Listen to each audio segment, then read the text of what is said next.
Oh, perfect timing. I go live just as Twinkle's Twitch crashes. That's annoying. Welcome everybody to Sable's WorldForge. I'm sorry, I'm a little, I'm still getting my brain organized today. I woke up late. I had a really crappy sleep. I'm not really sure why. Probably because of the cold snap rolling in and cats in and out. So cold, hot, cold, hot, cold, hot. Good to see you. Hello, everybody. Hello, James. Hello, Delian. Good to see you guys. Salut, Amélie.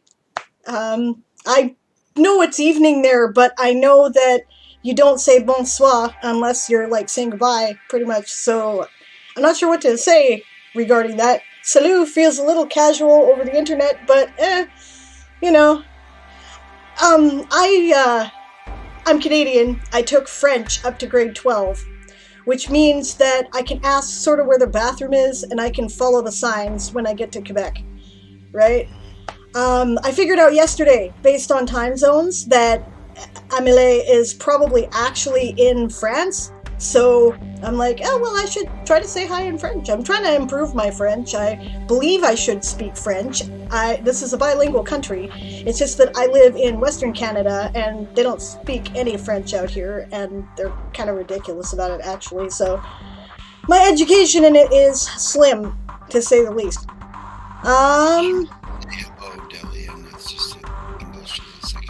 You know what? I obviously need to turn down my music because I can't even hear you, babe. Oh. There we go. Okay. Try again. Alright, can you hear me now? I can hear you now. I don't know about anybody else. Let us know how the volume is, guys. Aaron is joining me today. He's probably going to be mostly a disembodied voice, though. I hope that's okay. Yeah, it snowed good here. It's, now cold and clear. The cats are in and out, in and out, in and out. Who else did I not say hi to? Twinkle. Hello, Twinkle. And Stretch arrived with the Varangians. Thank you very much for the raid. Much appreciated. I understand you have plans, so, you know, you'll be leaving us here fairly quickly, and that's okay. That is cool. Hello, Loria. Good to see you as well. James, as always, is standing in defense of the house slapping, which is awesome. Kitties are the worst, but we still love them. Oh, you can say bonsoir to say hello in the evening. Maybe it depends on the region. Oh, that makes sense. Well, bonsoir then. I know it's, you know, what, about 9:15 there? PM? Yeah. Yeah, my kitties are little demons, but I think they're amazing. Hell of the evening giggles, Dillian. Salut is fine, it's just hi. Okay, that's cool. Oh, you're in Scotland! Oh, neat, okay. The return of the Night King. Quick shop run, we'll be back soon, says Dillian. Oh, or the DM Stretch, rather. Okay, no worries. Yeah, 9 p.m. in the UK. I'm having lunch. North of James. Don't forget your promised read. Yes! Thank you for the reminder. What was I reading? It was Laria's work, wasn't it? It was like back from Sunday. Maybe I should do that before I do anything else. I will scroll back and find it. Or was that yours? Yes, it was. I see yours here, there, Moon. A Knight's Legacy. And that was edit. And there's Lara's. Okay, cool. Can I copy this? No, of course not, because it's fucking stupid. Yes, that's right. Okay, Laria, could you do me a favor and relink? It was the Healthy Ginny landmark in the chat. And Moon, if you wouldn't mind also relinking A Knight's Legacy, that would be awesome. Thank you, guys. And we'll start with Laria's, because she was first. Today I am going to be working on... I've got to get my marine stuff done for tonight, I feel like. So I'm going to do that first, and I have to make some changes. I need an equivalent junior rank to midshipman, or it kind of fucks up everything that I'm doing. I already have to make some edits in my book because of my research. It is a pain in the butt. I'm not impressed. Hey, Siobhan, I was not expecting to see you today because I thought you were camping. How are you?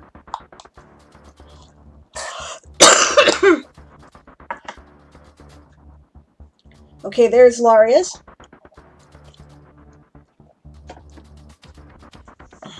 You're good? Had a lot of fun. Oh, you went camping. Oh, okay. It was just for overnight. Well, that's great. I'm glad you got out and had a good time. That's cool. That's really cool. Yeah, poor Siobhan. I sympathize. We were doing, left Friday. Came back today. That's right. The World Ember Awards ceremony was yesterday, right? And as we know, Siobhan was on a whole metric shit ton of shortlists. Shortlist. Yeah. And got like a tie for one category unofficially, but otherwise didn't win any of them. And that is kind of frustrating. That was me last year, right? Yep. I She made 7 or 8 shortlists last year and won nothing. Yeah, she's getting a pretty dang pricey prize, says Moonflower. Yeah. Moonflower is awarding the prize. It's a prize for her Dwarven Apron article, which was really awesome. And which, according to, so that there's no confusion, Moonflower misplaced her article, right? And didn't realize it until after she'd already awarded the prize. Oh, right. Okay, so that's what happened. So, clerical error. Yes. Yes. I just want to mention it because I think Siobhan did a really great job, and I think it's really important that her work be celebrated, right? And I feel like I want to celebrate it, so I would really like to encourage people to go and have a look at the amazing body of work that she churned out during World Ember, which was easily 3 times, 5 times maybe as much as I did, and it was awesome. Right, she was on every damn short list. It was really amazing. So, really huge impress, right? Really huge impress. And way to get your work out there too. There's Siobhan, right? You know, like getting it onto different streams and stuff like that where people can see it. Thanks, Delian. Yeah, I did not beat Delian this year. I may have come really, really close. I understand. Whoever lost Delian lost by half a point on a 50-point scale. Yeah, apparently. So it's like literally 1%, right? And so if the difference is between a 98 and a 97 grade point average, I'll take 97 and be happy with it. Actually, it was really cool. There's no shame in losing to Delian. He is the gold standard. I've said it before for military conflict articles. If I came close enough that Dimmy was ripping out his hair trying to decide, good enough. Good enough. And indeed, I have been nothing. I'm going to kick your ass next year. Okay, no. No, I probably won't. But I hope to give you at least some more challenge next year. It'll be fun. Question, says Twinkle. If there's a prompt you have already written, can you link the prompt to the article you've written? No, you cannot. That is a very unfortunate thing, right? I don't think you can anyway, right? And there should be a way to do that, though. I really wish there was, because I've got some stuff like that, right? Where I'm like, but I made that article, you know? Name a technology that's helpful to the disabled in your world, right? Well, I have mithril prosthetics, and I established this ages ago, right? Ages ago. And I wrote the article about it in summer camp. And I'm like, anyway, yeah. You'd have to recreate the article and then link it, which I've thought about doing, but, you know, I wouldn't have done that. I wouldn't do that during a competition, because that's not in the spirit of competition, like not during World Ember or, you know, summer camp. I might do it for just regular prompts, though. I haven't made up my mind. James says, question, Game of Tomes, what currency are we using, as I have it down to D&D money? D&D money sounds fine. Why the hell not? Let's use D&D money. I think that makes sense. Yeah. Yeah, Siobhan says, I have several articles in World Ember that I finished the day before the prompt came out. Yeah, exactly. Yeah, and as Moonflower says, technically you could just copy-paste the article content into a new article that's linked to the prompt. You know, and again, I could easily make up another technology that is helpful to the disabled. I'm sure mithril prosthetics aren't the only one, but they're the coolest one, right? And they're the one that I actually made up in the story. And I'm resisting the urge to get distracted by prompts making up shit I don't need, because right now what I need to do is get down the important information that is already established in the books, especially the first one. So, bug suits for a vehicle? That's not a bad idea. I wondered how we were going to present them. I was considering whether or not we'd do them as article. Well, Aaron already did the article on that one, so it's done. Right? I don't need to do the article on that. So, but, you know, I think he had it as an item. Am I right, babe? Yeah. Okay. Yeah. All right, well, let's look at Laria's work here. Mithril prosthetics are cool, but I think hologram glasses with lasers would be pretty awesome.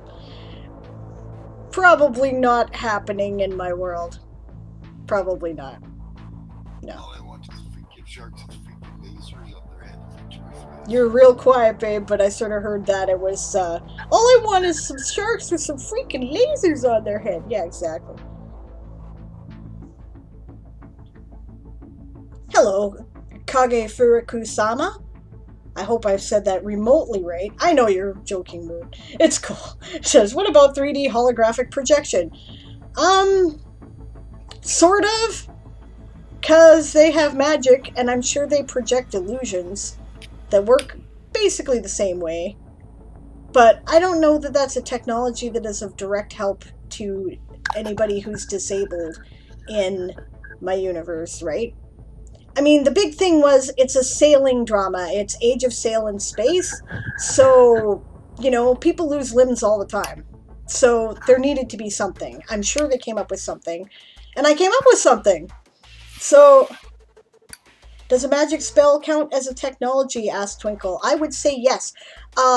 Janet went over that in a video, right? And that's been asked before on stream.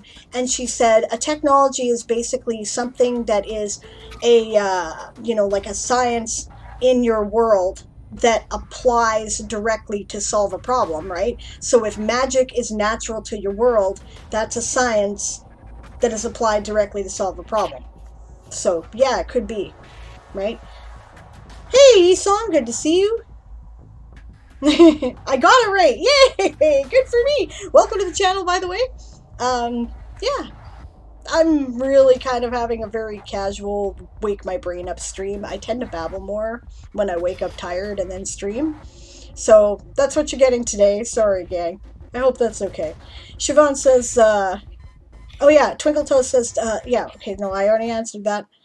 Siobhan says, magic mouth on the railing for the visibly impaired. Yep. Yeah, and as Esong points out, yes, Blind people, don't walk here. Blind people, stay away. What? Yeah, right. Right. That's a good point, right? Yeah, right. Like the automatic voice that's coming out of the streetlights now. Yeah. Walk. Okay. Yeah. Esong says, yes, it's technology, but how magic works in your world might be a natural law. Yes. Yes, it might, and probably is. Right? I've got a lot of stuff that crosses over the barrier. Hello, Esong, how are you doing?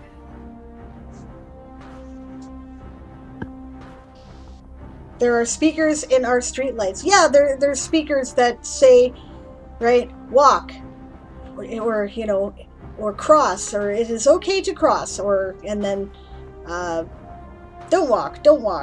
In some of the like 1 or 2 major intersections downtown, right? And they also have the beep boop, you know, that whole thing. And then it goes boop beep to go the other way. So, which I think is much more helpful.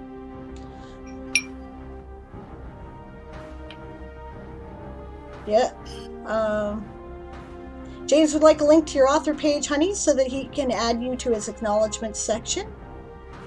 That's an amazing idea, says Moonflower. It is. It really is an amazing idea. I think it's a really good, yeah. How do I get a link to my author page? Well, Okay, actually, the easiest way to find it, I've found, is type Aaron Ree, and do you spell it as all one word on World Anvil, honey? Okay, so type Aaron Ree author World Anvil into Google, and I'm sure it will come up, because that's generally how I find other people's author pages. Yeah. Dillian says, we don't even have streetlights around these parts, let alone ones that talk. Yeah. E-Song says there are speakers on streetlights in Chicago, too. Amelie says, lol, we have the same speaking lights in the UK, but I've not seen them in France. Yeah, I think that's a useful technology. They should have those everywhere. Jeez, you know what it is? What? Aaron Ree /author or worldanvil.com /author /Aaron Ree. Okay, did you guys catch that? I'll put it in chat. There we go. Yeah, whatever your username is, this link here, right? Whatever your username is on World Anvil that you use to sign in, just replace Aaron's name with your own, and that is how it works. Yeah. Laria says, I would say natural law is the phenomena that happens in your world, and technology is the way you harness that phenomena for your benefit. Yep. Moonflower, I agree completely, Laria. Yeah. Moonflower says, we have streetlights that provide roughly 1 foot of light and only on some of the intersections. My neighborhood, for example, is so dark that some houses installed their own streetlights. Yeah, that was the way it was here for a while. Oh, you were trying to get e-songs, says James. Okay. Well, there we go. I hope we have helped now, because we have explained that. E-song says, I should clarify that the streetlights are the lights that are by the crosswalks and not the lights that light up the whole street. Yeah, that's what I was talking about too. I probably should have said traffic lights. Yeah. Amelie says, when I go back to France, I always try to press the street light button to cross the street, only to realize they don't have buttons. That and looking the wrong way before crossing the street. Yeah, right. Okay, James is off for his weekly bath. Well, his daily bath. I think he takes a daily bath at about this time. He takes a bath so quickly, I can't take a bath that fast. Alright, let's go and look at Laria's stuff here now. Whoa, something to be stroked into the annals of understatement. What's I can't take a bath that fast. Yeah. Pencil that in. Yeah, I know he's like... He takes a bath in 20 minutes. She takes a bath, it takes 3.5 hours. Pretty much, yep. Not even pretty much. Pretty much, yep. Yeah. Wednesday and Sunday, says James. Yep.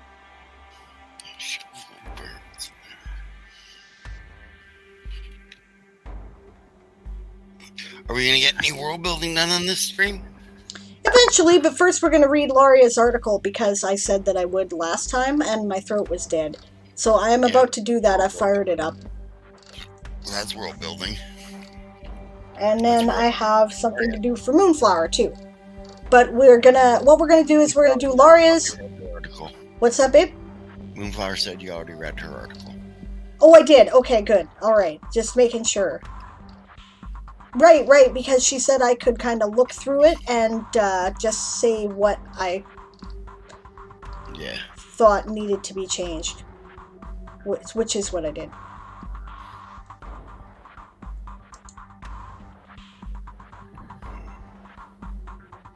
All right, let's look at Laria's stuff here.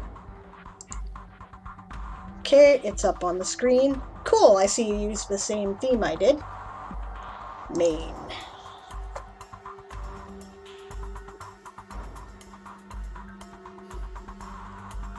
Okay, Siobhan is going to lurk to see if she can catch the World Anvil VOD. Oh, you didn't see it yet. Well, that's the deal. Yep. Amelie says, I take 10 minutes for a shower. Most of the time I do that between when I see your screen saying you'll start the stream soon and when you actually start. Fair enough. I just get bored after I'm done and I can't stay under the water any longer, no matter how nice it is. You know what I do is, the reason why it takes me so long in park to have a bath is because I have like a health issue that a long bath helps me with, right? But the other thing is that because I use all that time, I write or world build while I'm in the tub. I put a bath board over the bath, put my laptop on it, and away I go. Right? And it uses the time efficiently. So, anyway, it's not just me luxuriating in the bath waiting for it to get cold. Alright, Solaria's article, The Healthy Ginny. This is the best leisure establishment you can find in Greenleaf if you have money to burn. It is located in the Old Town. It started as a racing course for ginnies, but over the years their services expanded, first to include beauty and breeding. You have breeding there. I think you meant breeding. Services for Ginny-zats. Okay. Ginny-zats. I now have to check what this is because I have no context here. Aww! It's cute! Furry animals characterized by their long curly hair around torso and belly, really short and rough around the head. 6 small and muscular legs. Ah! Hexapeds. They can be used to burrow themselves out of trouble. They can stand on their 2 back legs and have a limited degree of object manipulation with their 2 frontal legs. This reminds me of tree cats from David Weber's books there. Is that an homage, or is that just a parallel evolution there?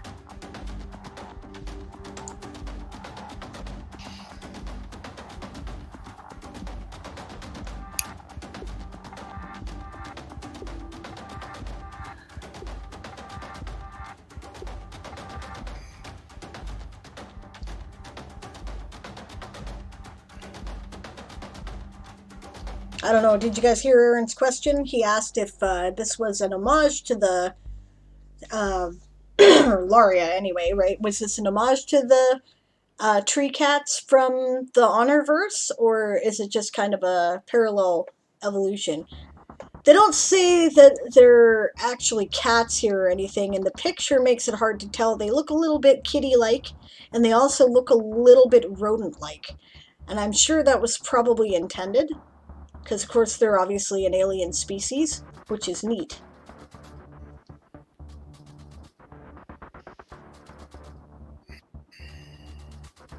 Social with their own and territorial with other species of vermin, so that implies they're, you know, more related to something like, well,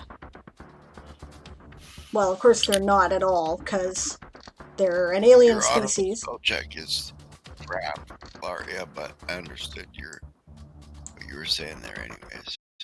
Those are fucking cute. I'm gonna like that article just because I like that. That's cute. Yeah. It wasn't even what you asked me to look at, but that's okay. Where's the link for that article? Oh, sure, yeah, I should be sharing that, shouldn't I? Okay, well, this is the species that she's her establishment is relating to there, right? I wanted to have a mix between a cat and a guinea pig, but thought the idea of the 6 legs was cool. I don't think it was an intentional homage, but it could be an unintentional one. Ah, okay, because you read the books. Okay, I think this is cute as hell. And that looks like an art breeder picture to me, and you did a great job. Okay. Alright, so we have racing ginnies. So yeah, you probably mean breeding there. It started as a racing course for ginnies, but over the years their services expanded, first to include beauty and breeding services for ginnies, and afterwards also for their owners. Afterwards also for their owners, beauty and breeding services. I like that. That's I don't know if you intended the humor in there to point out that bars are often breeding services for humans, but I'm amused. That's great. Okay. Betting has always been a normal part of the races, and a huge amount of shins, that sounds like money. Small pieces of scrap, normally metallic, used as currency. Okay. Yep. are exchanged on it. Bets are not included in the entry price, but more frequently than not, a token one will be provided for good luck, and also to get you hooked on gambling, because that's how they do it! Okay. Because that's how gambling establishments work. Right, this is an exclusive establishment. You know, it's like crack, the first taste is free. Okay. Like my books. I mean, what? Okay. Books. That's right. Okay. Bain has the crack philosophy of books. Since they started publishing over 20 years ago, every single first issue of their book is available for free for download from their site. Right? They got one book that just went into its 20-year anniversary print edition. Yeah. Right, with a leather-bound copy, and it's been free since they started. Right, this thing is like a platinum selling book. It's like a best-selling book. Right? Yeah, they just might have made a leather-bound special edition. Yeah, like a couple years ago. It's called Mother of Demons. It's by Eric Flint. Yeah. Yeah. Yes, I think they've got the right idea. I hear a dingy thing. That's because Siobhan just renewed her sub. Thank you very much for renewing your sub, Siobhan. Yay! Subscribe for 5 months. Awesome. I appreciate the support, hon. Thank you. I appreciate the support, too. It's really cool. The first thing, by the way, that your Twitch subs and bit supports is going to buy is cover art. Just so you know. I'm planning on paying Chaotica. If she gets back to me and tells me where I'm sending the money to, but she hasn't responded to me in 3 days, so I don't know. I may be changing artists here. We'll have to see. Maybe she just got busy. I don't know. But she's been on stream, and she saw I was on stream, and she didn't say anything, so I'm not sure what's going on. I'm going to poke her in the bum tomorrow, and we will see what happens. Ooh, what am I getting painted? I am getting... Oof, that's annoying, says Delian. Yeah, but to be fair, I gotta have a little patience for it because I am... Welcome to the stream. Hello, yes. It's Gray Plays. I don't think I've seen you here before. Welcome. This is our world building and writing stream, and currently we're going over Lauria's article about a place that she has built in her world. We do a lot of stuff with World Anvil here, particularly on this stream, so if you want to know what's World Anvil, I'm sure most of the chat will be happy to explain it to you, because there are lots of people here who use World Anvil. We're glad you're here. Okay, to answer Esong's question, right, I'm trying to set up the cover art for the Toysoldier saga, and in particular, I'm trying to commission the cover art for A Few Good Elves, right? I've watched Chaotica's art streams, and I approached her, and I'm like, you know, I mean, she's part of the community, and I'm a big believer in, I would rather give money to somebody I know than somebody I don't if they can do the job, right? Because you might as well support your friends in your community. You got to pay somebody anyway. It might as well be people that you know and like, right? So I said, hey, but I wasn't sure that she could do men at that point because I had not seen any male forms. She said, well, I'm not as fast and I'm not as good, but I can. And I'm like, well, if you can do it half as well, then we're in good order. And I let her know what I was looking for, and she said she could do it. Looks like the time frame will work out. Now all I have to do is find out where to send the money. So we will see. We will see what's going on. Maybe she's having second thoughts about it based on some of the stuff that I, described that I needed. Maybe she doesn't feel confident. I don't know. But and if that's the case, that's cool.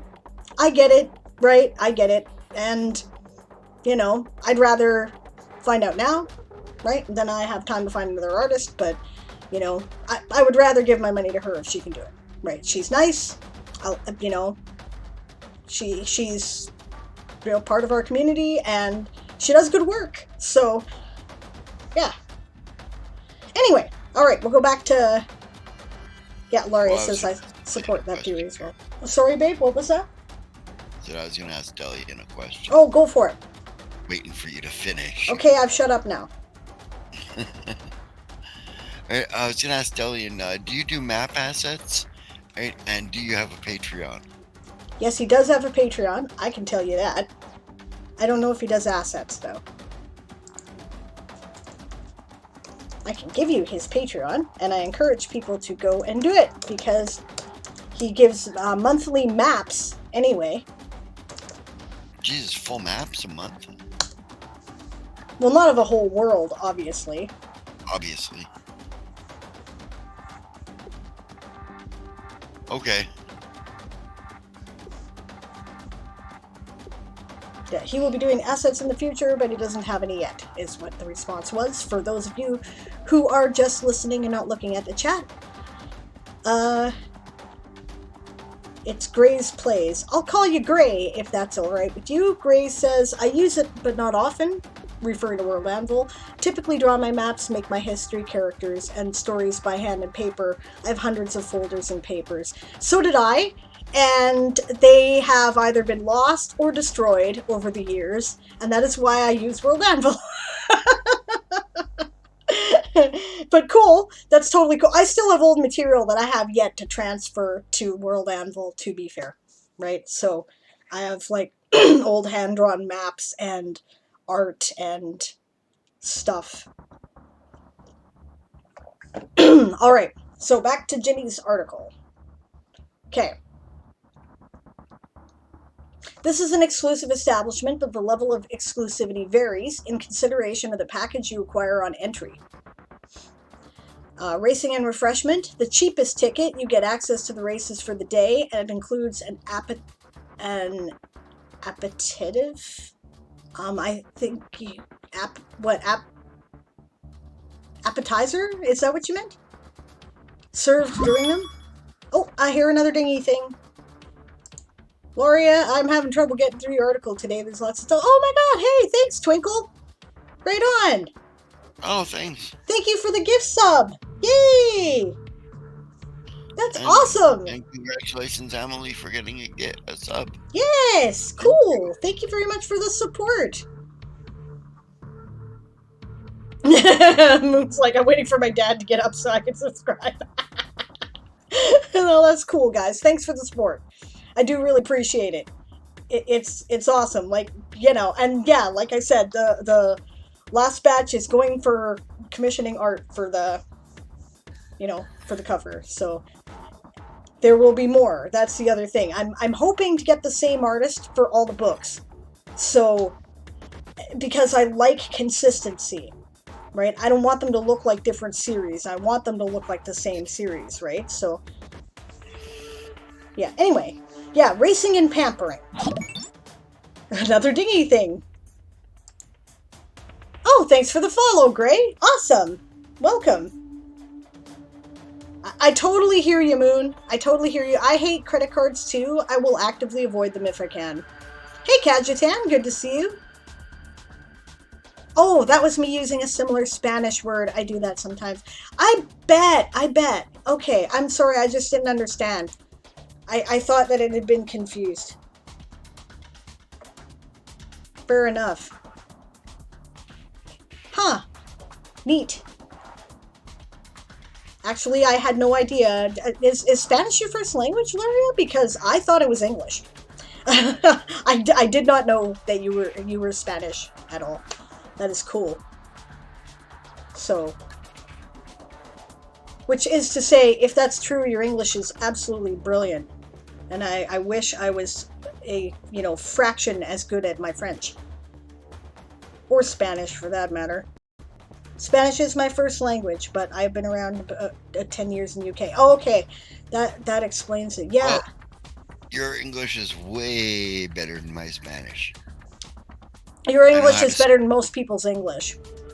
I know how to say, hola, como esta? And that's about it.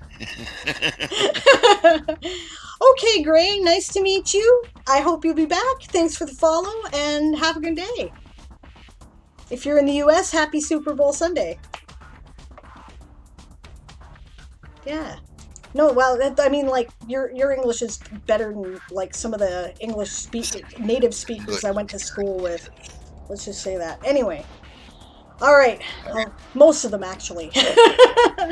All right, racing and pampering. Raised up.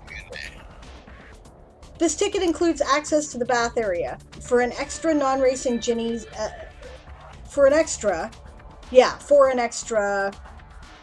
I'd say cost or coin or something in there, just to make it clear what is meant by extra.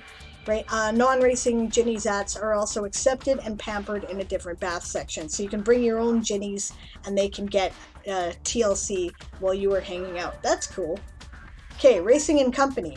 This ticket includes not only access to the races and the bath area, but also a choice of company to spend the time with while in the establishment. Ah, they provide horrors. Okay, I understand now what they mean by breeding services. I'm amused by your sense of humor, Laria. That's great. Okay, the Ginny Club. There is a service package that covers the service of professional breeders' services. I would say, let's see, you said services twice there. Let's see.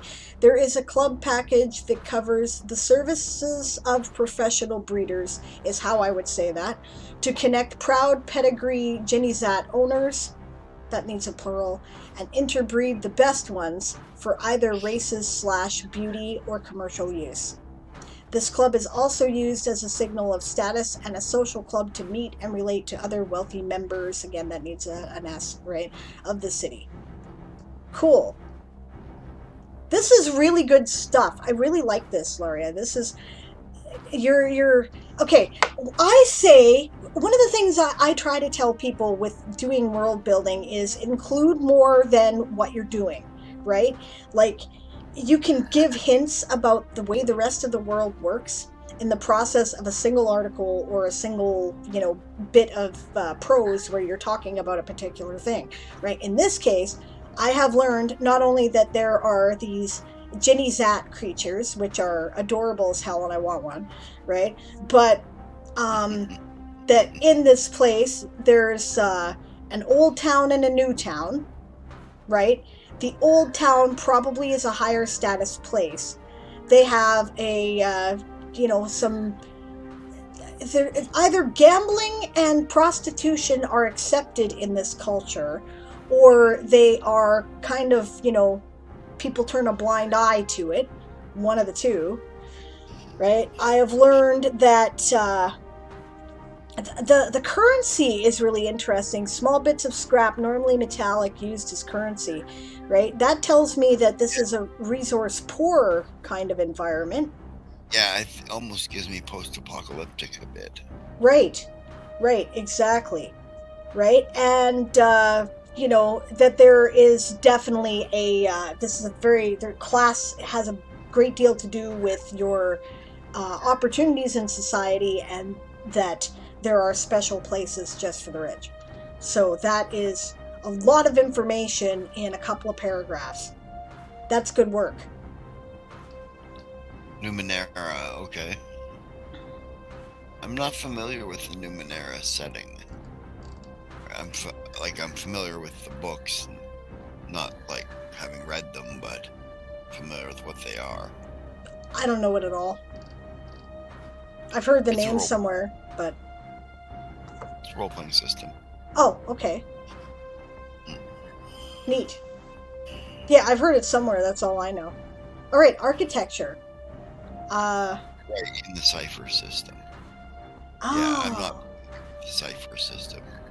Okay. I played in it. Checking out your world links here. Huh.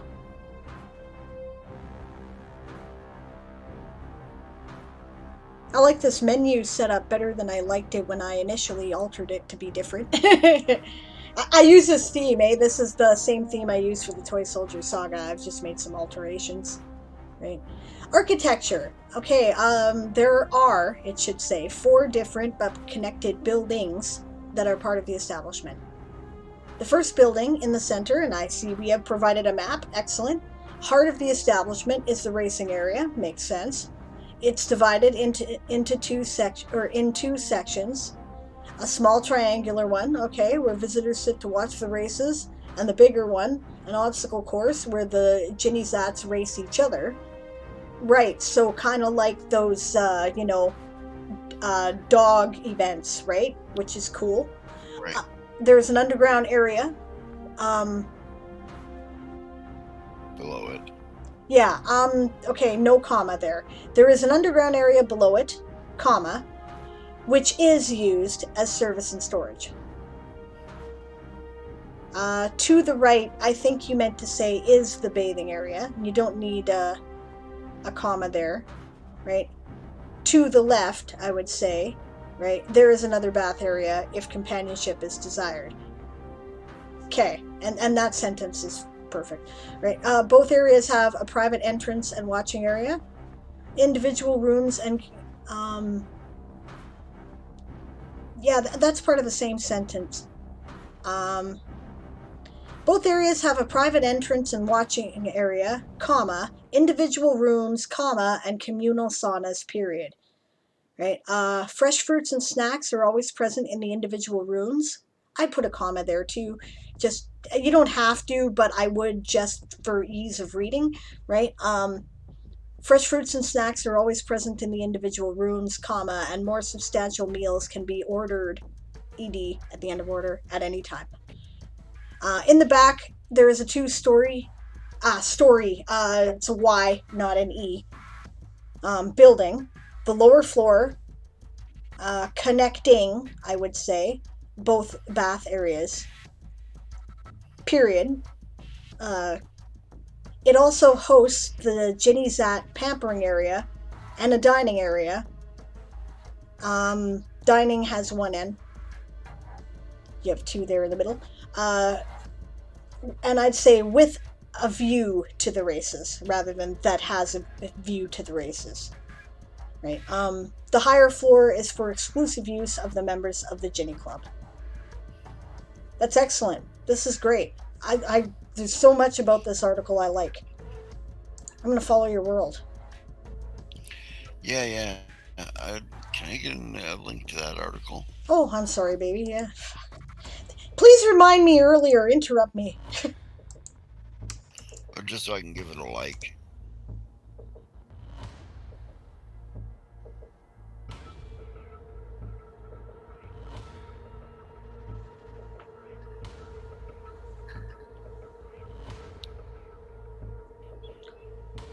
And one of okay, yeah, this the setting is supposed to be Earth a few million years in the future after 8 civilizations have raised and fallen here.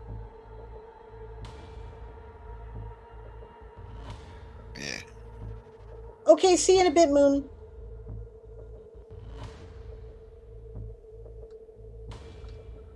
Huh.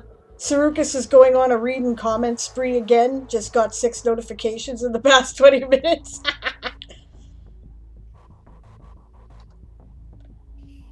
Sarukas is fun. Okay, and Twinkle has one. I'm actually now caught up on the ones that I needed to catch up on. I did Moons. I've done Laria's now. So we'll be ready to go for yours after a sprint or a break. Do we need a break, honey? I need to go pee. Yeah, take a break. Take a break? Okay. I could take a break, or I could just start a sprint and then mute my mic and come back. But if you need a break, we'll take a break. Yeah, take a break. Okay. Alright, so what I'm going to do is I'm going to start a sprint timer, break timer. And as always, I will start working in the background when I get back. And, feel free to use it as a sprint timer to get some world building done. Those are so cute. Okay, sorry, distracted now. I'm going to put up Twinkle's article so that it's ready for after the break.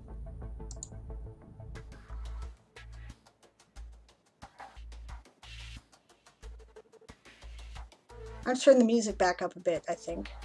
No, I won't. I'll leave it. A Star's Watch.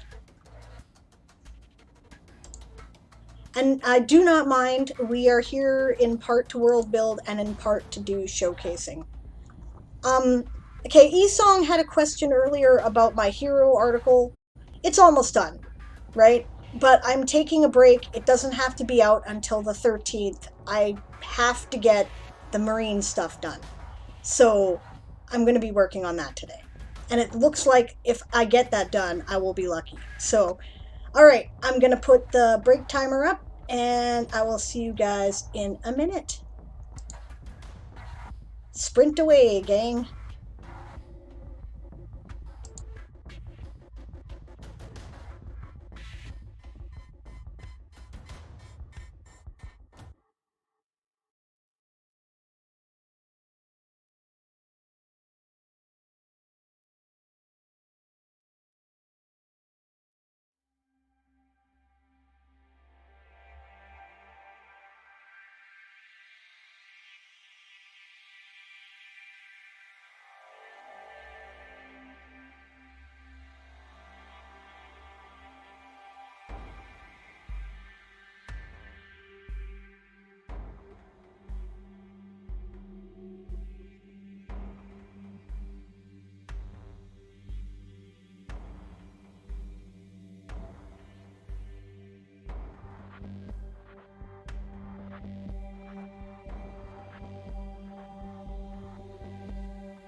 There, I patronized Dillian.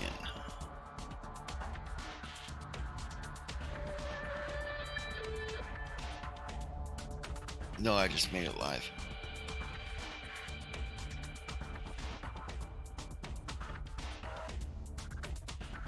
Yeah, I thought you might want to do that. Yeah, the maps are just too good to pass up.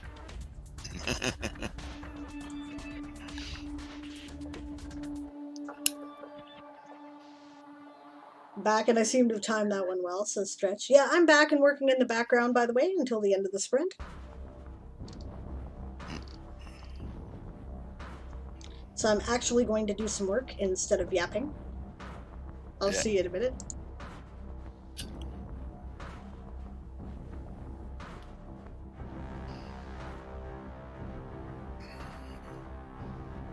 And Dillian, we're gonna seriously try and get you to that $65 a month.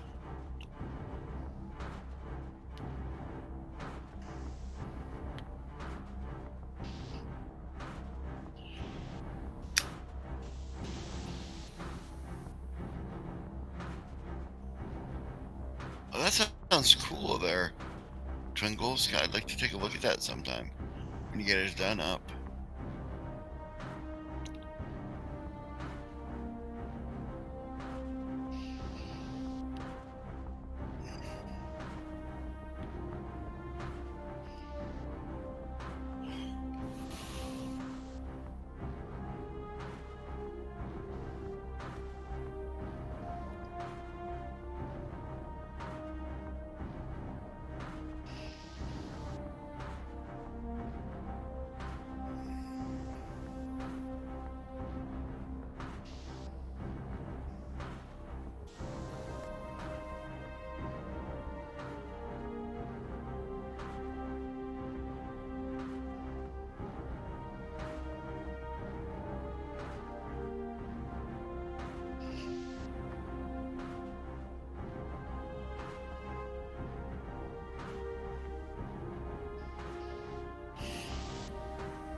Thanks, Twinkles. I'd like that. Thank you.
And that's the sprint. I'll leave the chat timer up for a minute here, I think, so that we can keep things kind of on a rhythm.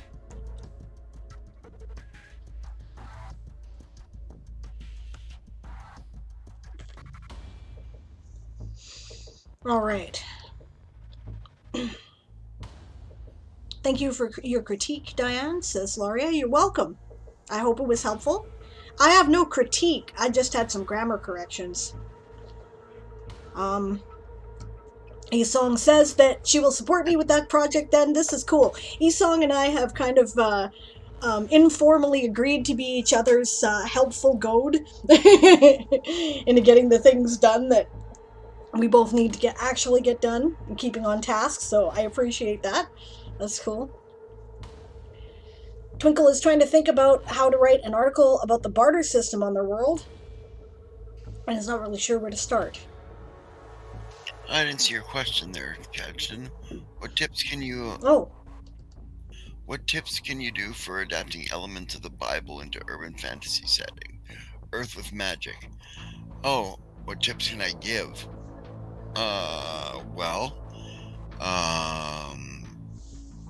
In an urban fantasy setting, remember that anybody with money is going to be the bad guy if you're putting the Bible in there. Because remember, Jesus really hated the rich.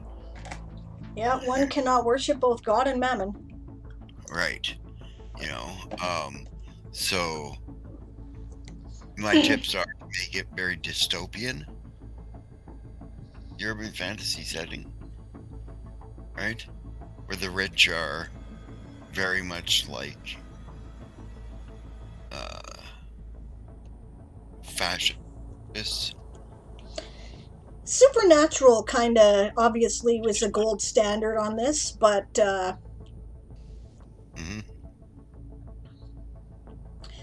which actually, when you think about it, makes the ending very interesting. Yeah. Right. Because, you know, not too many spoilers, but it's kind of a commentary on God, right? Is God just a guy who's fucking it up like we do? You know? Does God even think we're real? It's a good question. It's interesting.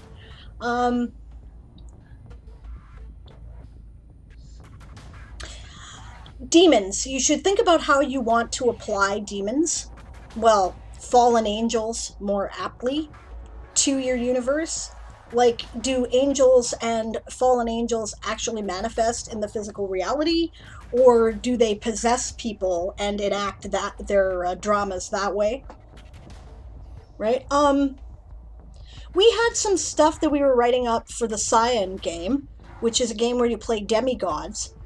And it was based on what somebody else had done, but we modified it because we thought that their approach was kind of bizarre.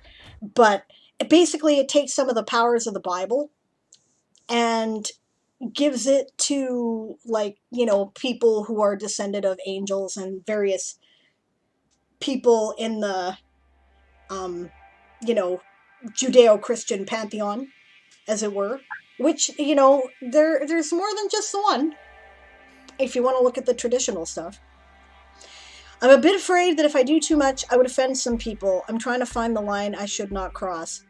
I think that's pretty much inevitable, right? Like, yeah, if you even do it a little bit, you're gonna offend somebody, right? I mean, like, look at the very things like the satanic verses back in the 90s, right? You know, all he did was made mention of something that could have been similar to Muhammad, and the whole world went nuts. Well, the whole Muslim world went nuts anyways. Right? Faith is complicated. Everybody has their own opinion. Yes. Supernatural managed to offend me, right? And I'm not even a Christian. Why it offended me was that it seemed like all the pagan deities were demons. Fuck off, you know? Right? But okay, I'm gonna go back to a sprint screen here. Right, so talking to Greg might be a good idea. I would suggest talking to actual Christians. right? Which I'm not, so I really can't address Yeah. that. But also He's- speak to Christians of different faiths, right? yes, Yeah. yes. But talk to Yisong. She's around. Yeah, it's true. Esong might have some good advice about that. Yeah.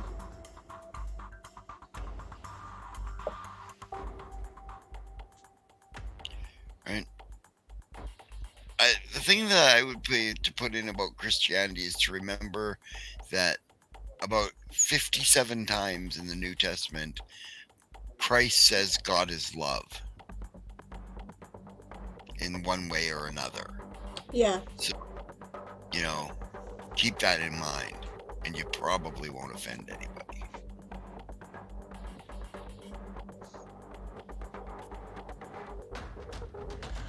Or you could try the approach that I'm trying for the Weird West, which is that everybody's right. Everybody's magic works, regardless of your faith. Why it works, who knows? Are all the gods actually real? Or is it just the power of people's faith that drives things? And you, Right. hopefully, if I've done my job right, you can't tell. Right?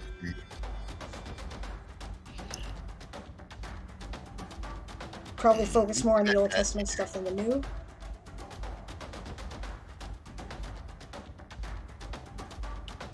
Yeah, Lauria says, yeah, my ex-boyfriend did have... Sorry, go ahead, babe. No, go ahead. I was just saying, reading Lauria's comment. Yeah, my ex-boyfriend did have something on his urban fantasy setting, but the angels were the not really bad guys with good PR, so he would have offended a lot of people.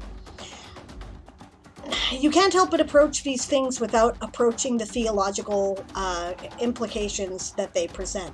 If you want to avoid that, right, if you're looking for a battle between angels and demons, you can get away with that as long as you don't include elements of faith and morality in it per se, right? They're just otherworldly creatures, right? Because the concept of like good spirits that are helpful to humanity and bad spirits that are not cross a lot of cultures, right? So, I mean,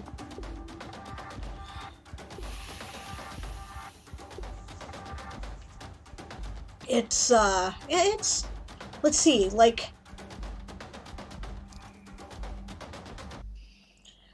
how do the Fae fit into this, right? Are unseelie Fae on the demon side? Are seelie Fae on the angel side? Right? What about Jinn? Where do they fit? People tend to equate them with demons because most of them were commanded to, do things and then, held in prisons and whatnot by the power of Muhammad and God, through the prophet. But that's not really accurate. Jinn are more like elementals and pagan spirits than they are demons per se, right? So it's complicated. Yeah, magic in my world is mostly a part of nature. Only some magic comes from gods. Yeah, okay, that's legit too. I would suggest the approach of everything works then, right? You could also check out the change books, the later change books in particular by S.M. Sterling. He does that really well. It's a post-apocalyptic setting, but it approaches the same aspects here. Okay, so here's my problem. I have to insert a rank between Sergeant Major and Second Lieutenant. There has to be sort of a junior officer rank.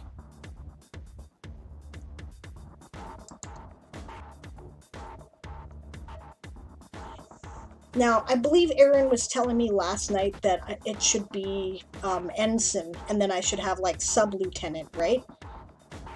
Yep. That was your suggestion? Okay. Yeah. Like the modern Navy. Right, except that this is the Marines, right? Okay, just Right. a second. Royal Marines ranks. Oh yeah. 19th century. Okay. That's different, because everything's different now than it has been traditionally, and the reason why is because Well, the thing about it is that your first interstellar war is Napoleonic, basically, right? yeah, With some less technology and some a little more technology, right? But your second interstellar war ends with World War II.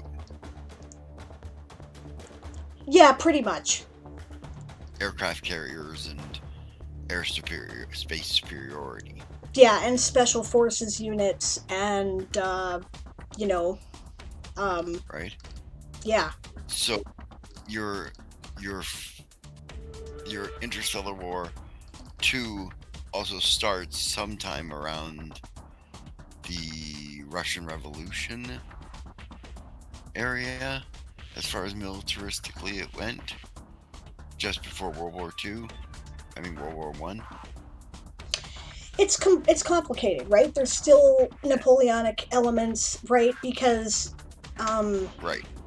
I don't assume that technology is going to develop at exactly the same rate, right? No, of course. Well, of course, it's been hundreds of years between them too, right? So yeah, well, if shit ain't broke, don't fix it, right? So a lot of what they were doing was working for them in the first war, but yeah, stopped working in the second, uh-huh. right? Because the Fomorians adapted and made a lot more advances than they did in the same period of time. Yep. I'd say it's closer to World War One than World War Two. Right. Yeah. It's still closer to modern Navy than it is to Napoleonic. Well, that's true. It is moving in that direction. I suppose that's a good justification for it. Right. The other thing to take into consideration is the fact that the Marines were a part of the Army that was kind of detached to the Navy, right? And that's where they started off. And that's true in both worlds, like both the real world and this world, right? And initially they were formed, specifically for the purposes of a war and then disbanded after the war was done, right? But in this reality, they stopped answering to the Army at the time that they lost contact with Avalon. Right, so it's been hundreds of years, and they've been kind of incorporated into the Navy structure since then. So I guess it makes sense that they would have Navy equivalent. I should probably put up my... I'm probably overthinking this.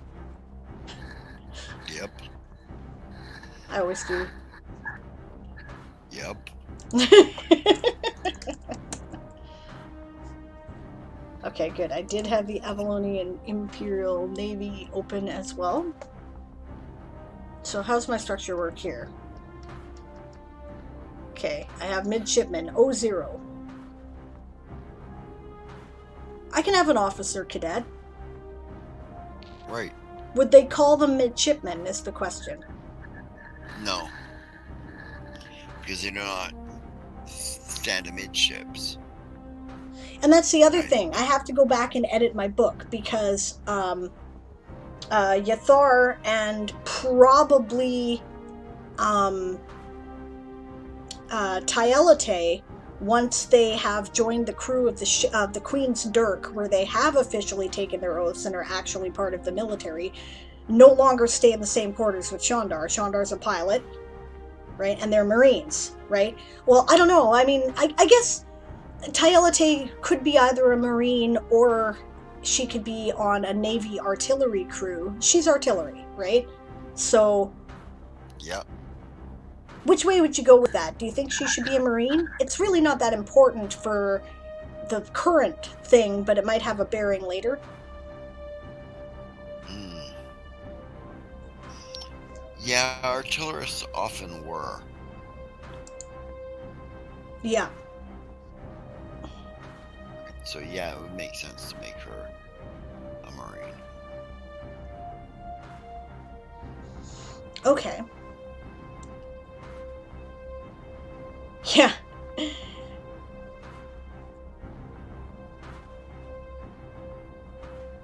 Yeah. DM's advice and Twinkle's to Kajitan is don't worry about pissing people off, which is also an attitude you can take, and that's a perfectly reasonable attitude, by the way, because, you know, there's nothing in the world that you are going to do that is not going to piss somebody off if you're doing something, right?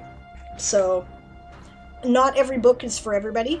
Not every story is for everybody. Right? And that's okay. There's nothing wrong with that. You haven't been doing this for very long, have you, Delian? Right? Delian's still here. Delian, you still here? Is Dillian still in the house? I don't think so. I think he left. It is very late where he is. It is Estonia. No, still here. Yay! You haven't been doing this Patreon thing for very long, have you? No, he just started like last month or the month before. Oh, good. Ha! Just mapping and writing with the Happy Sun Lodge. Ah! Yeah, just started last month. Aaron joined your Patreon, by the way. I joined your Patreon.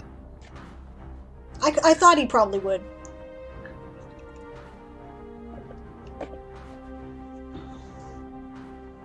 You know, which means we joined your Patreon. It's just that he's the DM in the house, so he's the one who's going to use the maps, right? Yeah.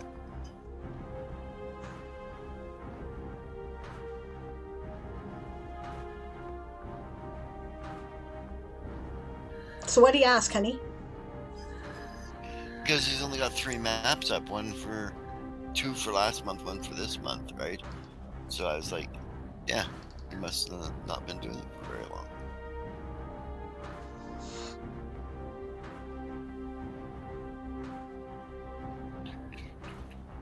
I think I'll call the O0 rank for the Marines officer cadet. I don't see any problem with that.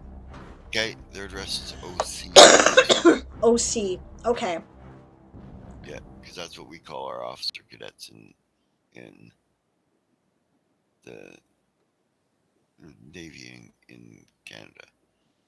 And I think probably when they join the Navy officially or the Marines officially, they will probably have to get a promotion at that point to ensign for both of them. Am I correct? Or do they stay midshipman, do you think? Midshipman or officer cadet? Or does Yathar get a promotion, but Shandar doesn't? Yathar would get a promotion, Shandar wouldn't. Not if Shandar was already 01. No, midshipman's 0. Yeah, they both go to 01. Okay, so that means Shandar would be an ensign at that time. Yes. And then he gets a promotion after the battle. Right. Okay. I can totally live with that. It involves some editing and rewriting. So now I know what I'm doing on Wednesday. Yep. All right. As soon as this sprint is done and the chat period is done there, Twinkle, I will read your article. It is up and it is sitting there.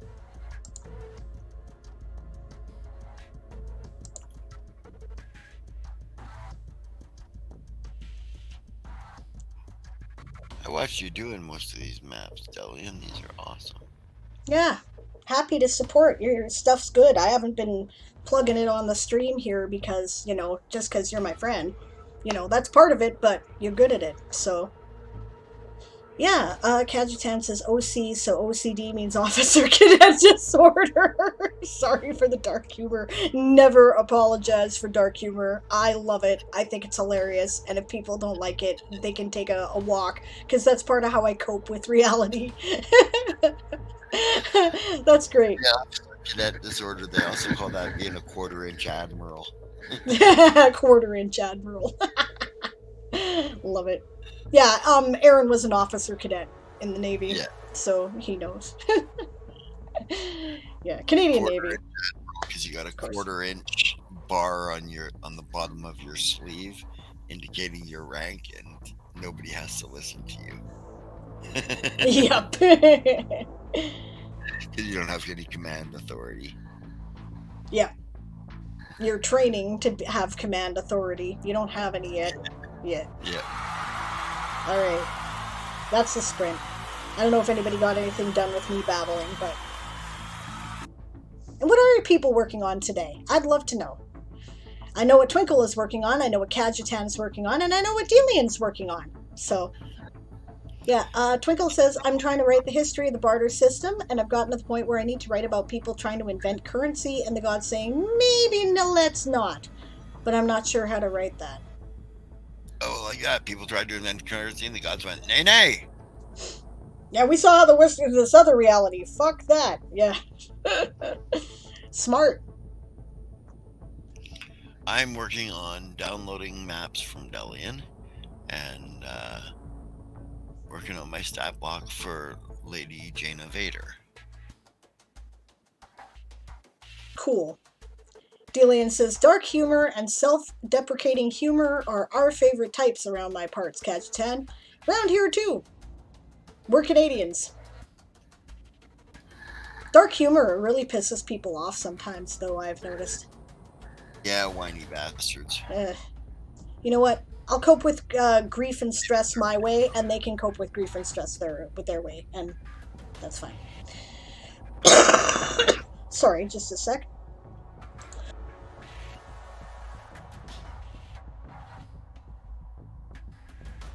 Alright, there we go. Yeah, Twinkle is a little bit stuck. I'm not sure how you would approach that. Maybe, people started trying to invent currency and then there were visions that it was bad, and maybe a bunch of priests made holy war on the people who were trying to make currency. I don't know. I mean, like, that's like the extreme, but why not, you know? Because let's face it, how much of the evil in the world is done because of money, right?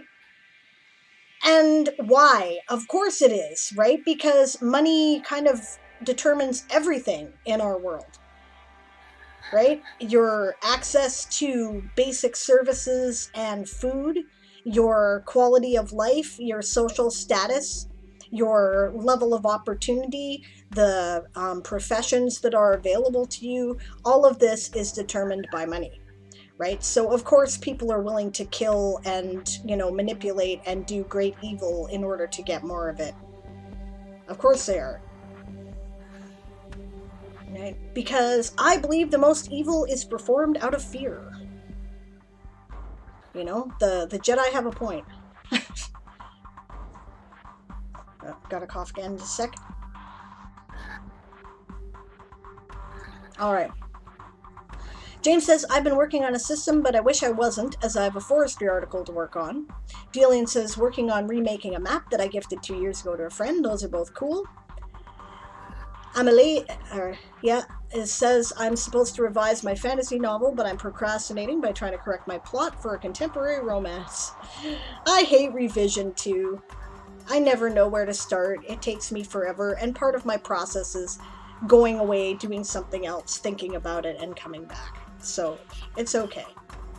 Loria says, I'm trying to stop procrastinating and actually write a race that has been on my mind for ages and will be an antagonist for one of my plots. Yeah. Yeah, I hear ya. Currency is useful now, but if you have an agrarian culture, barter could be more useful. Yep. Fear and greed, says Loria. Well, greed comes out of fear, right? Because everything in our society is determined by the amount of money you have, right? Greed is a natural desire to protect yourself against the things that you are afraid of, namely not having enough money, right? So you're willing to screw other people to get more than your share to make sure that you have a stockpile for when things go bad. Which, by the way, is the dumbest thing in the world, because money is entirely a theoretical, imaginary concept that we have all just kind of agreed to support. If we decide we do not wish to support money, it will stop existing, right? It's that simple. And many currencies have failed as a result of people suddenly deciding that their currency is no longer worth paying attention to. Also, people have invented currencies by deciding that there was something they were going to pay attention to. I wrote an article about it once. Emily says, I managed to both add too much conflict and not enough conflict. I think I tried to put too many obstacles to the romance, and then the tension falls too early before the end. I feel ya. Yeah, I can see how that would be a thing. The first introduction of paper money in France was fun. Yeah, I actually know something about that history. That was very that was a thing. People were, you know, it was complicated because first people were like, paper, what the actual fuck, you know? I want actual gold here, you know. It was funny. Okay, all right. We're gonna look at Twinkle's article now because I said I would. The sprint has started. A Star's Watch. Oh, yes, and I should put this in the chat again so that people can follow along, shouldn't I? Yeah, one of our first financial crises. Yup. Same thing happened sort of in England, except people were willing to accept it as like an IOU type thing because IOUs had existed for a while first, so it wasn't quite as disastrous.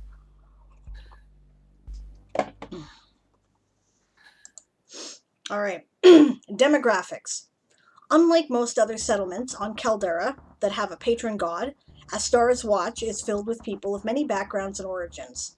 While many Astrians are native to the Isle of Jun, or Yun, not sure, tell me which one there, Twinkle, there is no distinct ethnicity.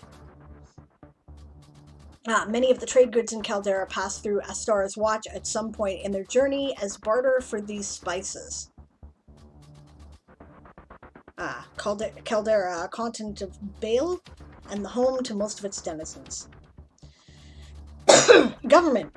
Although the technical ruler of Astar's Watch is in fact Astara, who I assume is a deity or something, most of the day-to-day business of ruling is handled by a council of guilds. This council oversees all disputes, passes laws, and ensures there is a store of food set aside in case of famine. Good idea.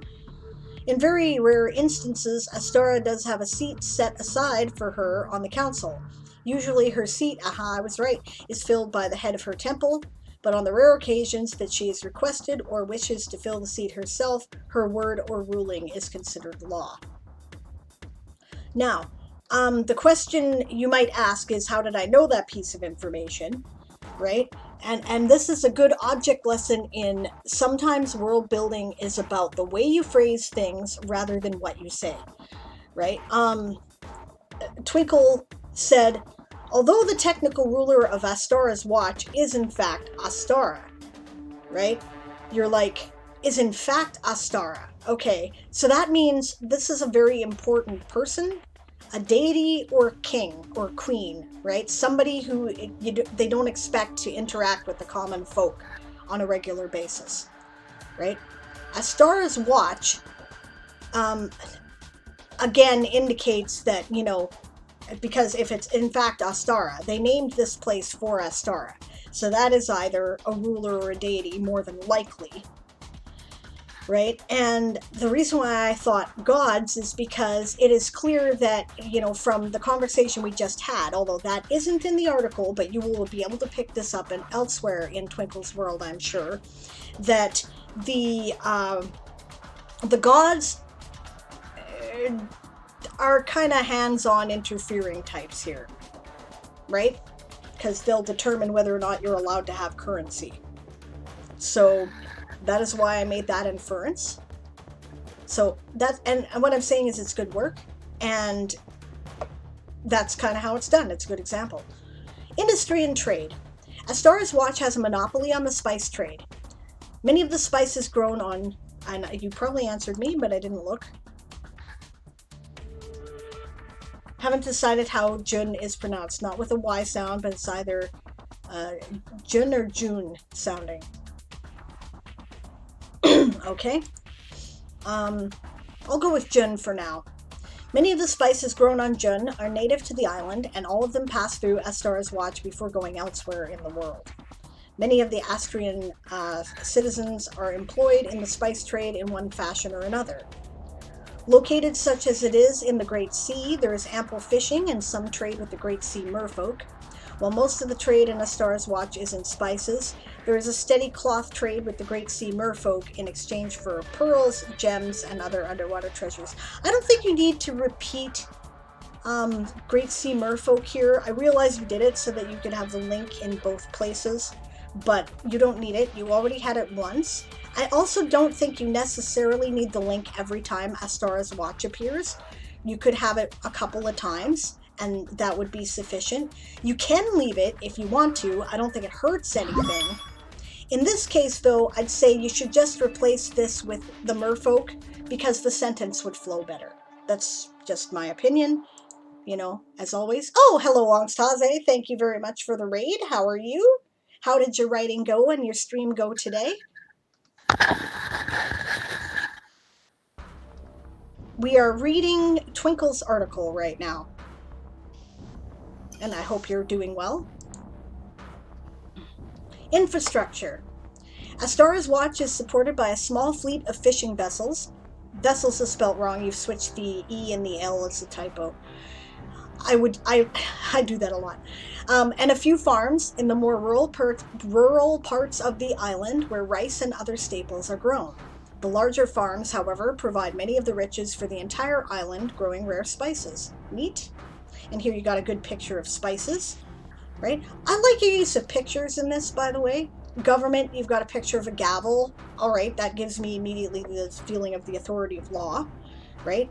Industry and trade. Although, maybe they don't use a gavel in their world to represent the authority of law. If you decide they use something else later, you're going to have to rethink this one.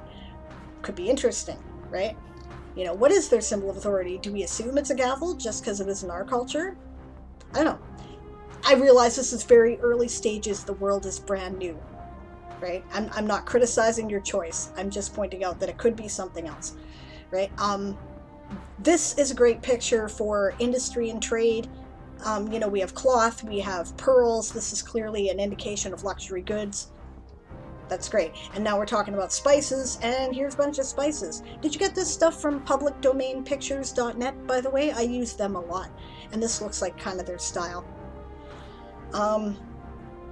And I just ask because with other world builders in the stream, it's always good to know what our resources are, right? So we can share them. Assets. Jund is home to many exotic spices for which there is a high demand all over the world. Many of the trade goods in Caldera pass through A Star's Watch at some point in their journey as barter for those spices. Makes sense? Guilds and factions. As a great center of commerce, A Star's Watch has many guilds. These include, but are not limited to, the Shipwright Guild, the Merchant Guild, the Spice Collective, the Textiles Guild, the Thieves' Cove. While some of these are more respected than others by the general citizenry, they all work together to make A Star's Watch thrive. Every guild and organization has a seat on the council that runs the city and the rest of the Isle of Jund. How do they determine whether somebody has a sufficient organization to join the council? There should be a process. I'm not saying you have to include it in this section, but you should probably think about it, right? Like I said, I realize this is all brand new. Canva. Okay, that's cool. Yeah, I usually use Pixabay, says Angstaze. Angstaze says, hello, Sable. Pretty well. Been trying to do self-edits. Always important, always a process. I hope it's working out well for you. I'm glad you're doing well. Twinkle says, that's a good question. I should think about that. And they also said, yeah, I'm still thinking about that gavel picture. Well, like I said, it's new, and it works for what you're trying to communicate right now. It's just if you change the symbol of law later, you're going to have to rethink it. That's all. Right? No big deal. I'm still reworking the basic military ranks in my novels when I've had them around for 10 fucking years. So, it's okay. Lots of time. Yeah. So, okay. Excuse me. History. As is suggested in the shanty, Sutar's ship Hubris. That sounds cool. I'm briefly going to check that out.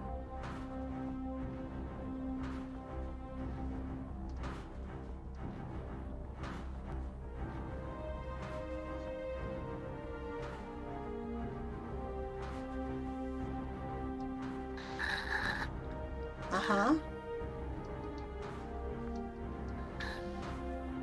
I like how you're incorporating your abilities as a poet into your world. That's cool.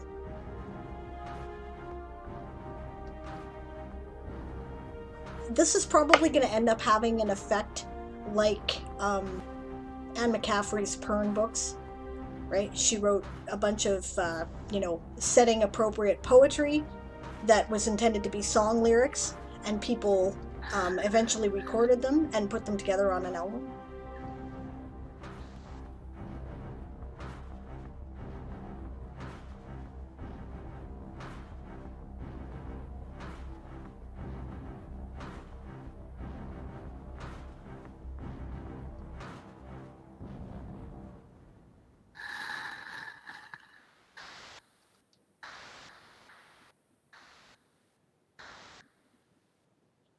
Huh. That's cool. That's got a vibe like the cattle raid of Cooley. I like it. I like that a lot.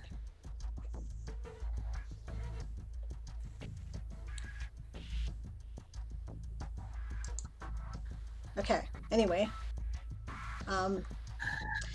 As suggested in the shanty Sutar's Ship Hubris, Astara's Watch was first founded by Astara after a wager with her brother Suitar? Suitar, maybe, yeah, about who could sail to the island of Jun faster. Astara won the bet and so named Suitar's ship Hubris. Suitar sailed on, traveling all over the Great Sea, but Astara stayed on Jun. At first, it was only Astara who lived there. She was visited occasionally by her brothers and sisters, and especially by Suitar. Eventually, sailors, guided by Suitar, found their way to Jun and settled there. Some adopted Astara as their patron goddess, while others continued to serve Suitar. The town grew as word of the spices native to Jun spread, and Astara's Watch became a trade hub. Now, I don't know anything about your gods, okay? But I'm guessing, based partially on the name and partially on the description of what happened here, right? And the bet was about navigation, that Astara is the goddess of the stars, right? And Suitar is the god of the sea. Am I right? And if so, that's cool. Suitar. Okay. All right. I will do it right.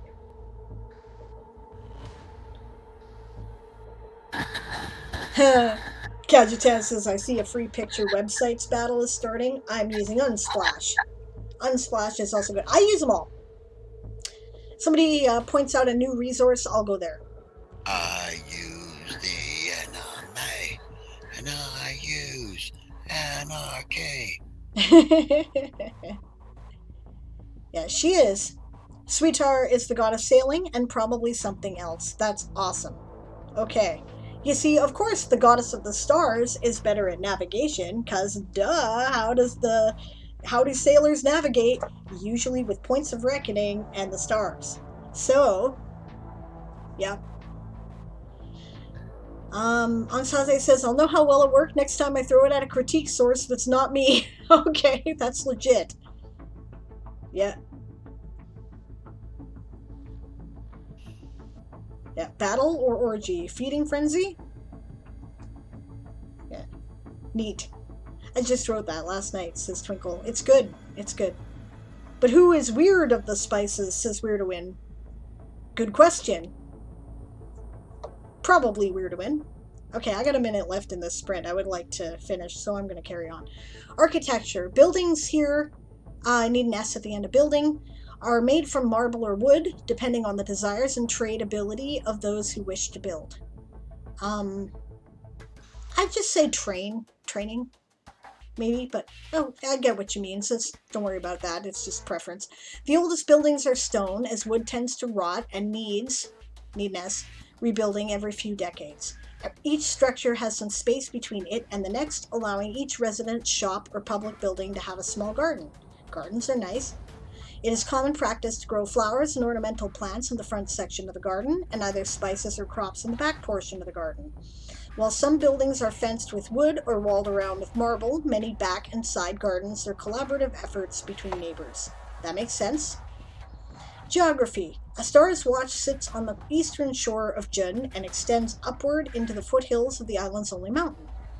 Running down from the peak of the mountain is a waterfall that feeds the many small rivers and streams that run through the city. I imagine they get a lot of rain. It's probably a temperate rainforest. That is the sprint, by the way, for those of you doing sprints. And I'm going to finish this into the chat portion, and then I think I'm going to put up another break/sprint timer. Natural resources. The nearby natural resource include, should either be resources, right? Yeah, probably resources, and that's spelled, yeah, you got some typos in there. Okay, include a quarry of marble, useful, and a small forest. Well, there's your building material. These natural resources are used mostly in the buildings of the city, but there are some craftspeople who carve both wood and stone as art. That makes sense. That brings up another question I do want to ask. Okay, also nearby is a great deal of fertile land used mostly to grow the spices that Astar's Watch trades with the rest of Caldera. By law of the Council, a ruling handed down by Astara herself, none of these resources are squandered. No stone or tree may be cut needlessly. Trees are always replanted. Farmlands must be allowed to lie fallow every 3rd year. That's cool. Okay, I like this. There's a lot of good stuff going on in here. Excellent. You've thought about kind of how the community works, how the money works, how the the only thing, okay, 2 questions. One is that I don't really have a clear idea of the size of Astara's Watch. Is it a city? Is it a country? Or is it a city-state? Kind of need to... You say settlement, so it's probably not a country, but it feels more like a state than a city in many places, so I'm guessing a city-state, right? And then the other question is, there are those who carve marble or wooden stone as art, and I caught the end of your stream or parts of your stream last night where Author Goddess was expressing her skepticism about barter system being useful in terms of paying for art. My question is, how does that work, right? Because I think it could work, but I think some thought needs to be given to how, right? And what value does the culture put on art and why? If art is highly valued in the culture, then it would be you could get quite a lot for your artistic services, which you would train to do over time. You might have wealthy patrons, right? Or say a city would patronize a couple of artists who would do various arts that they value. But different arts may not do well in different places because maybe they don't value that art there. Like this place sounds like it would be a great place for sculpture and architecture, but maybe they don't value literature as much, you know? They probably value gardeners, but, you know. So is that a thing, right? And then... Or do the arts work more like traveling troubadours and bards, right? That could be a thing as well, right? In which case, they're probably also the knowledge keepers, right? That was true in every place that such a tradition existed, where there was troubadours in what is present-day southern France, right? They spread news and information. They were like the media as well as the performers, right? And in Celtic cultures, it was also like that with bards. Only bards were more the keepers of things like, important information. Part of that was news, but it was also stuff like, how to determine when the summer solstice was, right? Stuff like that. So, yeah. And that's a thing, right? In our culture, which doesn't value art very much, right? If something's like that, where they're interested in what people can produce, which is what our culture tends to be interested in, then artists probably can't make a living, and there probably is no art, right? Some people might do the occasional craft, but probably art, as we know it, doesn't exist. So under a barter system. So you need to consider, I'm not saying it can't be a thing, but you need to consider how it will work. And that is a growl. So, you're going to have an entire section in the barter article about the arts. Awesome. Okay, so you've answered the question. That is great. Okay, gang, I'm going to put up a break sprint timer because I need to get a drink and I need to get some stuff done. So I will see you guys in 15 minutes and enjoy the sprint. Oh, and before I shut down my mic, did you have anything to add, honey? Nope. Okay.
I'm back and working in the background. And good night, James. Pleasure to see you.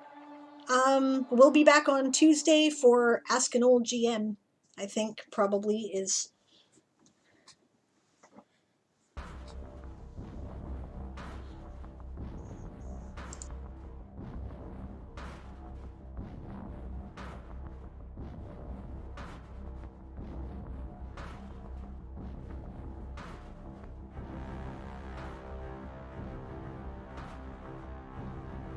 Oh, and hi, Officer Genius. It's good to see you. Welcome back. And Akimoto's, welcome and good to see you too, as always.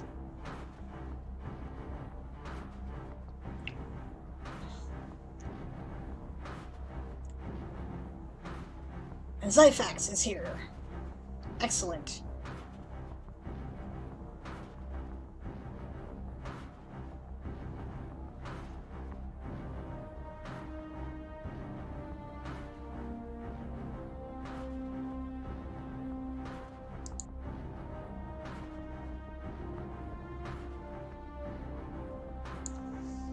Ansaze, I might be able to help you make decisions about your question after the break. I do have a couple of Ingram Spark hardbounds that I have had done here, and I will show them to you. And I didn't get anything printed on the cover other than the dust jacket, but maybe it'll help you make your decision.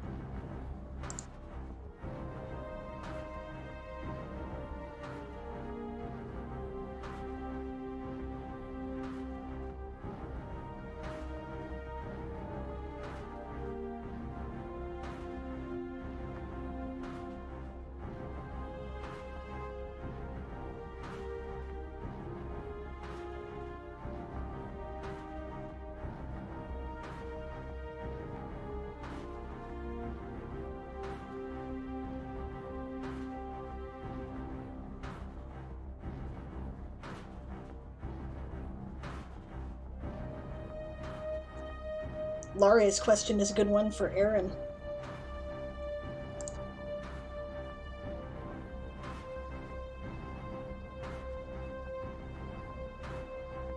You were on mute. I heard you talk in the living room, but I did not hear you over the speaker.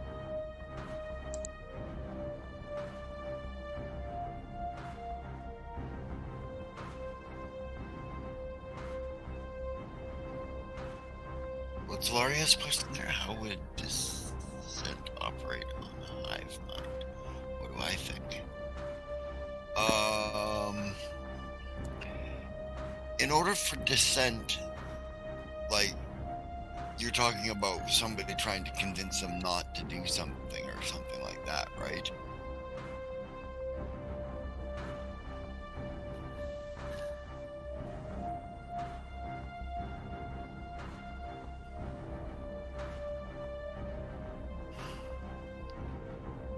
I'm not sure what you mean by Descent. What would happen if one part of the hive mind didn't agree with the rest of it?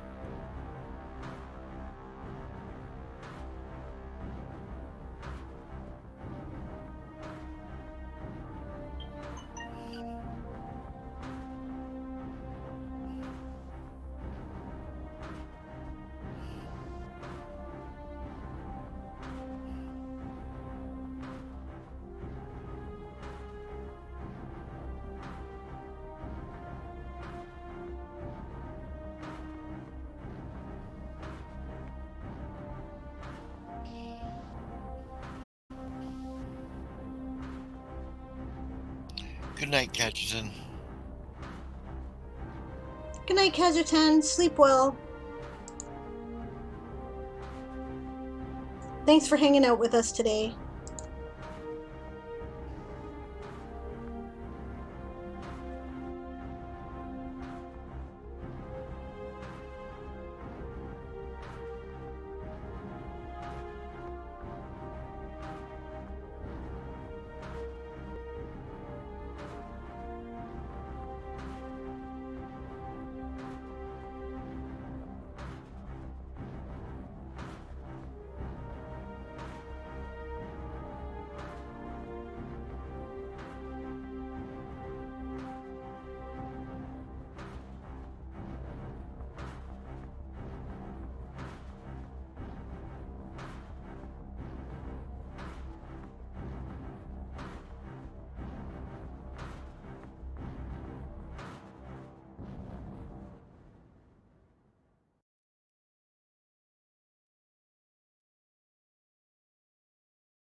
Sable's here, Sparkles. She's just behind the break screen because that way the sprint timer doesn't screw up.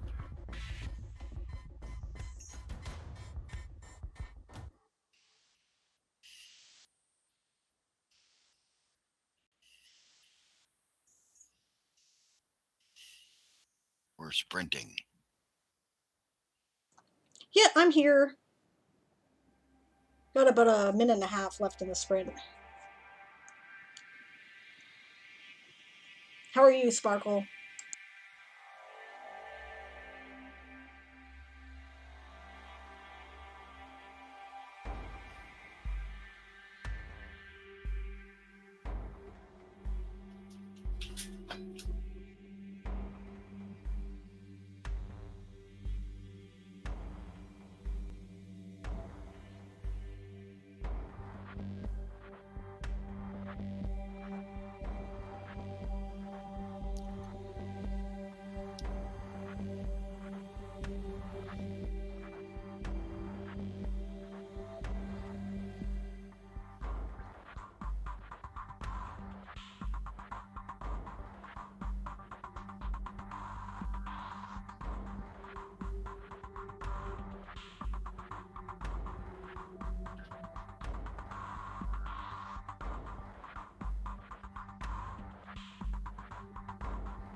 Alright, and that's the sprint, and this is the chat timer. Okay, Stretch, see you later. Enjoy your Super Bowl build-up time. Posture check, write a sentence, hydrate, and do push-ups and sit-ups. You're hilarious. Okay. I will do some push-ups and sit-ups in a minute. Got to go, you rock, Sable. Thanks, Barbarossa, you rock too. Delian's gonna join in on the exercise? Good idea. My subscription worked, right? I don't see it. I didn't hear a dingy thing, but it might happen while I was on a break. Let me look. What was that? Moonflower resubscribed, but I didn't hear a dingy thing, and I'm just double checking because they asked if it came up, and I don't know that it did. Were you on the stream manager page? You could check too. No, I'm not. Well, you better get on it, because pretty soon we're going to have no moderators except you. I can moderate from the Twitch page. Oh, that's true. All I have to do is kick people who come in there, and I've got a ban button right beside everybody's name. Got ban, timeout, and trash their comment. All those nasty things, yeah. Oh, right, hey, missed a follow. Thanks, Real Tegan, for the follow. That was apparently 6 hours ago. We were not online at the time. Huh? No, I don't see it, Moon. That is fucking annoying, isn't it? If you extend, then you have a gift sub button, points out Akimoto's. Yes, that's true. So if your button doesn't say gift a sub, then it didn't work. If it says resubscribe... Oh, Twitch is saying that I'm subbed, but it's not showing up for Sable. Maybe it's just taking a bit to process. I mean, sometimes it does that. It's fine. If it's saying that you subscribed, I'm sure it went through. It's just that maybe it needs... Oh, and Twinkle says, I don't think my resubscription registered either. Well, it might take a bit. Especially if you guys are doing it with, like, a Patreon. It might take a day or something. Oh, thank goodness the emotes are unlocked finally. Okay. So it must have worked. It just hasn't processed on my end. Yeah, I think subscription reports are committed per day, says Angsthaze. It might be.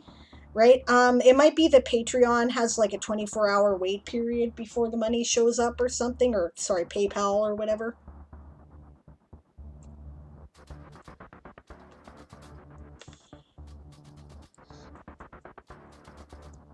So don't worry about it. If it hasn't appeared in a couple of days, now that I know you guys did that, I will let you know.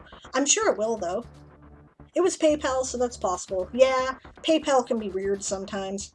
Personally, I don't understand why people don't just send things through in PayPal rather than, you know, I mean, everyone seems to trust credit cards, but people don't seem to trust PayPal. And I don't know why. The money's right there, you know? Stupid. But it happens. Thank you, by the way, both of you, for resubscribing. I really do appreciate the support. It's awesome. Or I might have been in the wrong place trying to figure out if my sweetheart sub to me had gone through. I don't know.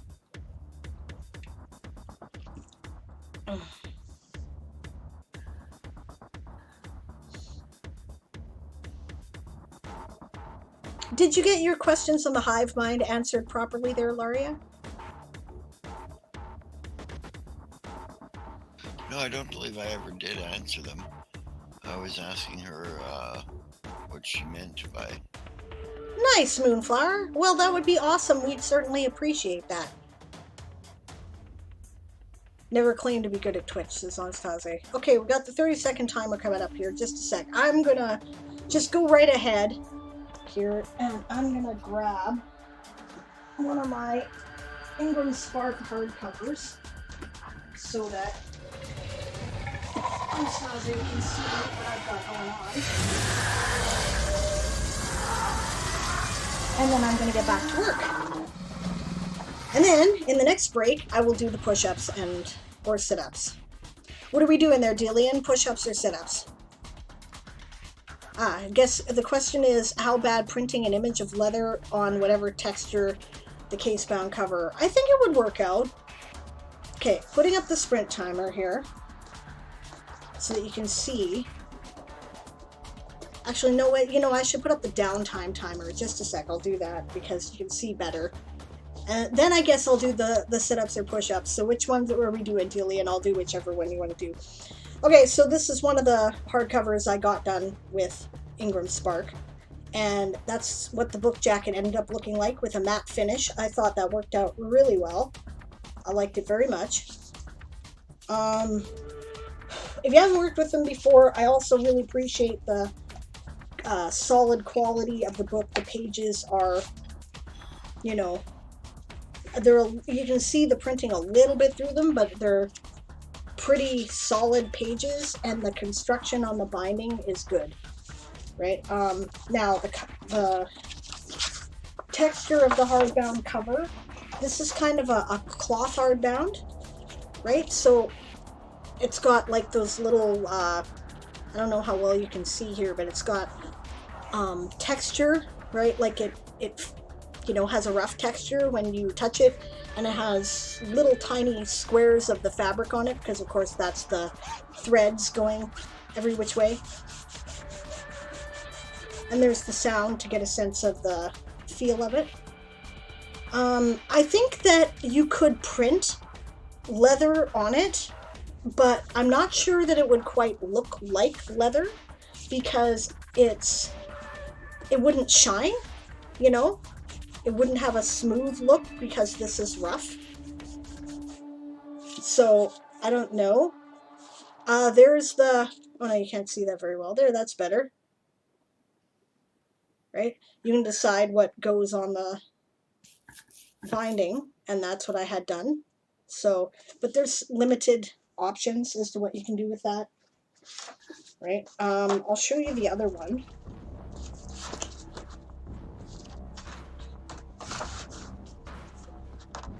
The book jacket's pretty solid too, like it's not flimsy, it's got some thickness to it, which I really liked. Okay, here's the other version. This is Once Upon a Time in the Weird West. This book jacket is done with a glossy finish, right, by comparison. It's got the same, you know, solid texture, So that may be a factor in your decision making about the process. Got some pretty cool flap stuff going on too. Both of these books were paid for by a Kickstarter, by the way, so that's like really awesome. That's what I got done on the binding for that one. Yeah, you can see this binding more clearly how this works, the cover, right? You can see the texture on it in the blue, right? It's got that, you know, old-fashioned cloth book texture like you might find on like older textbooks, for example. That's what I tend to associate it with. Right. And again, pretty solid construction. There's the inside printing.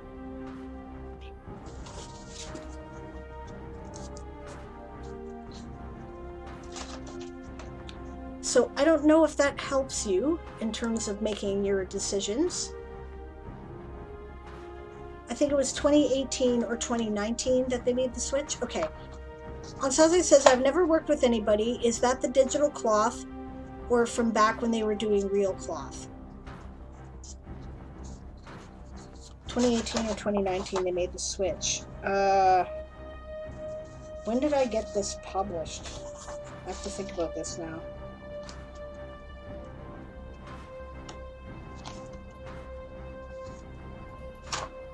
To be fair, I'm pretty sure this is 2019 that I got this done. So they may have changed something in the meantime. If they did, I don't know if I'm going to be as happy with their hardcovers. I don't know.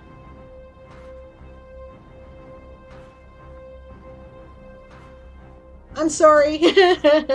Akimoto's doesn't like the sound. I only have a few leather tones. They're extra special and feel and smell extraordinary. I didn't go with the leather because leather is expensive, right? So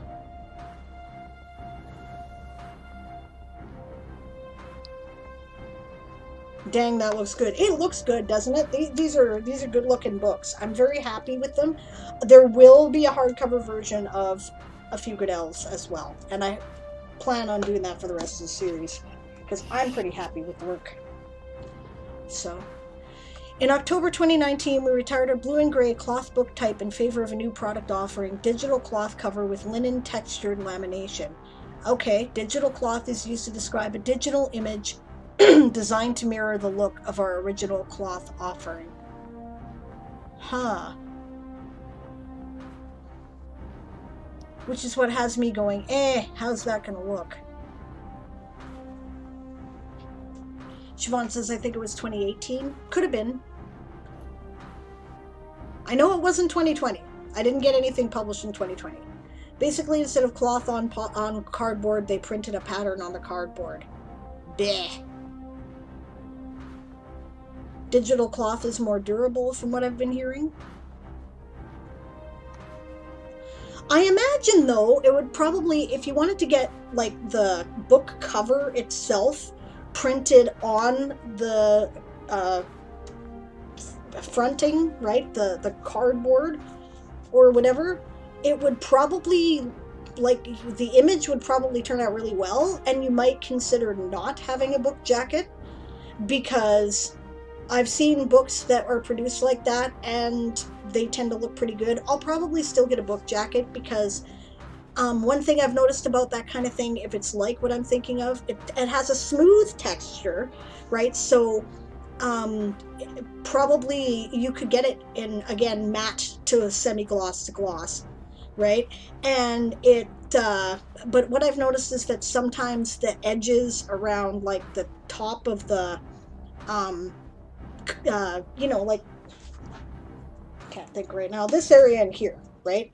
These corners or these corners tend to get worn, and then if you've printed an image on those, then there might be white bits on the image, right? So I probably still will get a book jacket. So, but I mean, the construction of the book is good. I was very happy with it. It's not a cheaply made hardcover. Hopefully the new cover isn't either.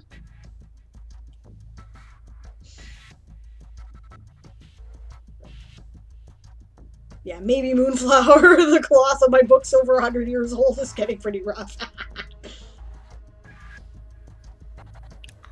Thanks for sharing my experience.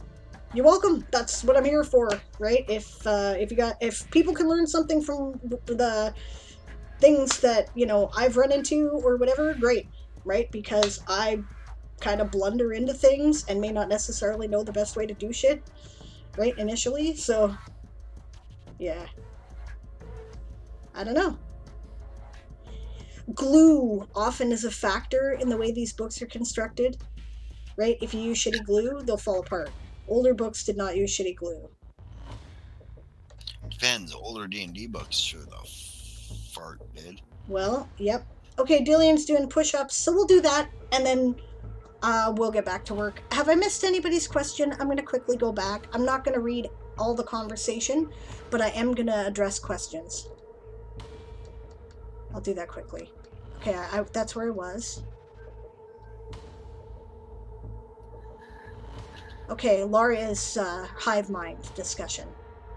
I don't think of the hive mind as superstructure, more like an example of super community that's starting to break down after a recent new contact situation. Okay. Well, that makes sense. You were Yeah. saying, how does a hive mind react to dissent? Yeah. Right. Yeah, basically like the same way that cells react to disease. Right. Right? You know, it affects one cell first, and then all the cells surrounding it, and all the cells surrounding that. You know?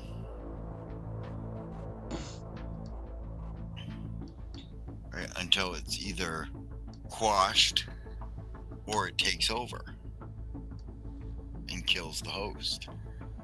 Or changes its mind, right? Like, okay, let's... We're talking about a hive mind, we're talking about it's going to kill the host. No. Dissent will kill it. It'll just be a brand new hive mind. It might regrow. But that hive mind is no longer going to exist if there's dissent that they do not quash. Well, maybe not, right? Like, have you ever seen how bees work? Right? Mm-hmm. You know, one bee comes in and starts doing the honey is this way dance, or the pollen is this way dance, right?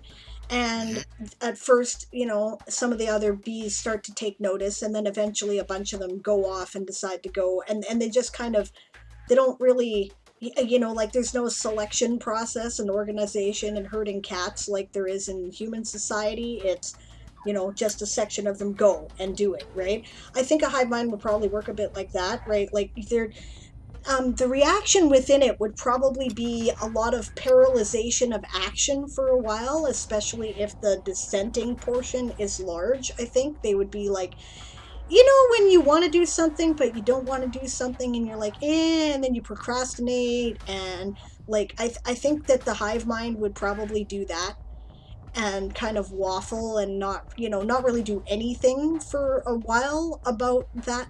But then either the original idea wins, right, or the dissenting idea wins, right, in which case the hive mind then goes okay and then goes and does that decision, right? Or they would not be able to agree, right, in which case they would divide, or like Aaron said, one half would take over the other and it would kind of kill the host. Yeah. So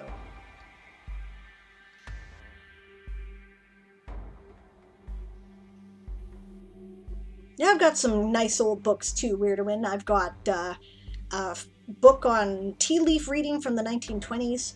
I've got a copy of Space, what is it?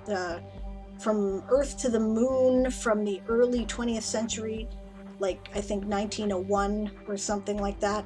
I've got an old book on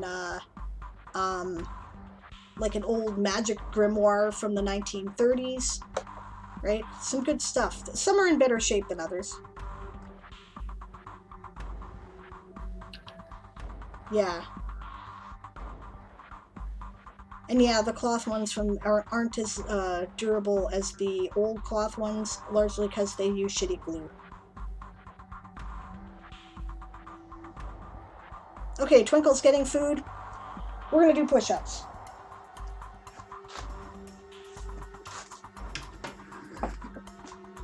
Get to see my messy floor again, I guess.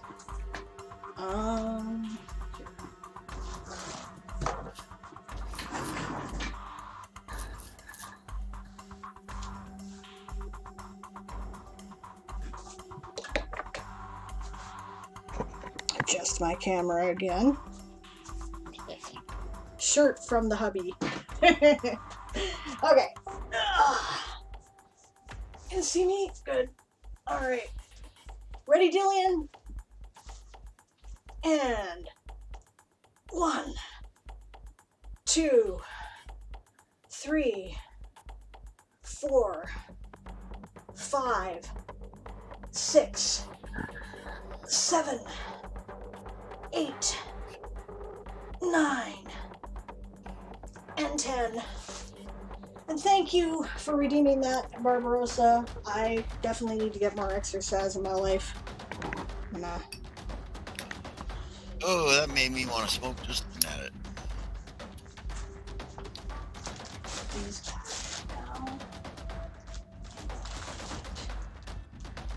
There.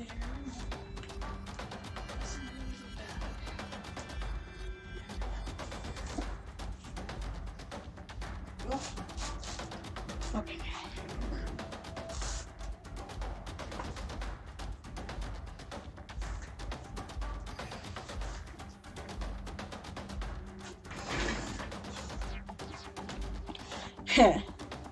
My noodle arms are a bit out of shape too there, Julian.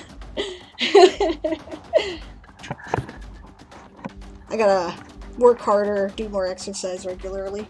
I'm trying to get back into a regular exercise routine, but I didn't do it yesterday because I was just too tired.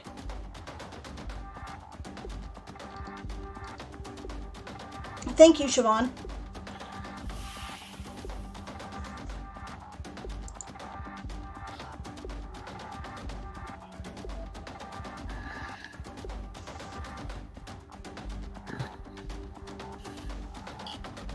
I did too, says Akimoto's. I went down, but nothing happened. Was that on the push-ups? Been there.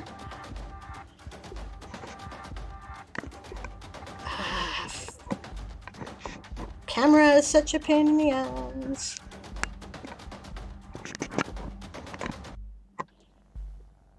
Okay, that's better. That's where I like to have it. Yeah. Cat scratches. Yep, I pushed, farted, nothing else. I've totally been there.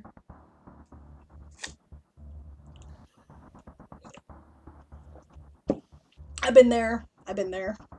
Try it on your knees if you have difficulty doing it just like that, because it's less to push. So, and then that builds those muscles back up. All right. Siobhan says, I have Robinson Crusoe, Chaucer, Life and Times of William Shakespeare. Awesome. Lauria says, okay, that's good. It would match for the 3 factions I have constructed. Awesome. Maybe I should do some exercises to get in some shape. Any shape, says Akimoto's. Well, round is a shape. I'm just teasing you. It's cool. Nobody is in good shape right now because it's COVID, unless they own a home gym and do nothing but that. My oldest book is Akimoto's. That's cool. And good job, Delian, by the way, for doing the push-ups. That's great. And thank you for doing it with me, because it's always more fun when you know other people are doing it with you and you're not like performing in front of an audience, you know? Okay, I'm gonna get back to work, gang. If we're caught up, I think we are. What I'm currently doing is making adjustments to my existing uniforms, which I'm going to have to re-upload to my files. I'm going to have to change a couple of file names, and I'm going to have to add a few new files. So hopefully I'll get that done. Let's do it.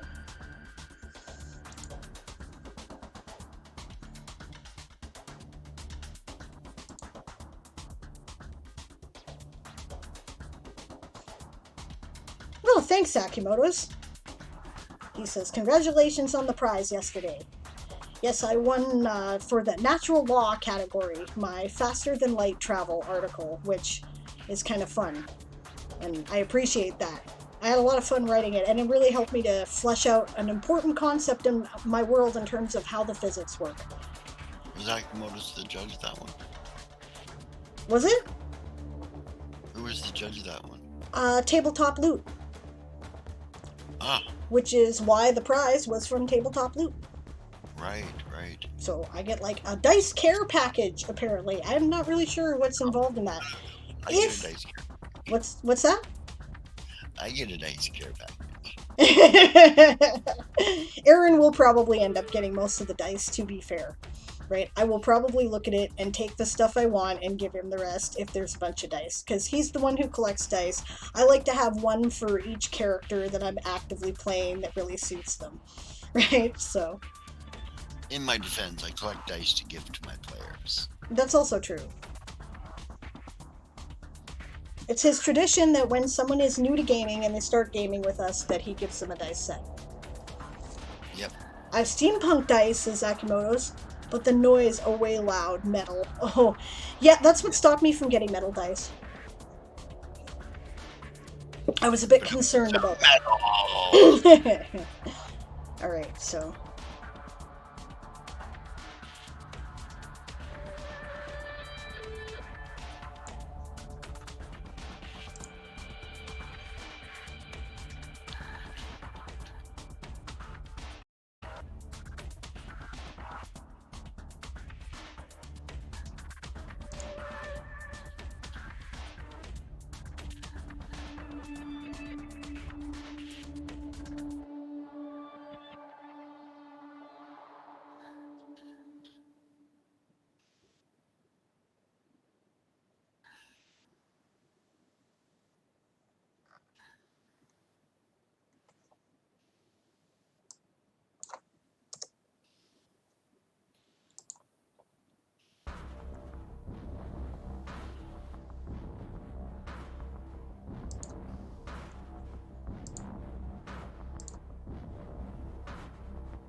Excuse me.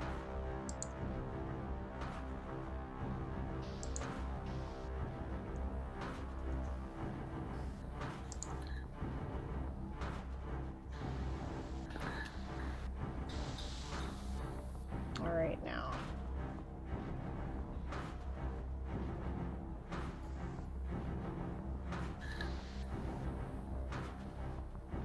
I think I had...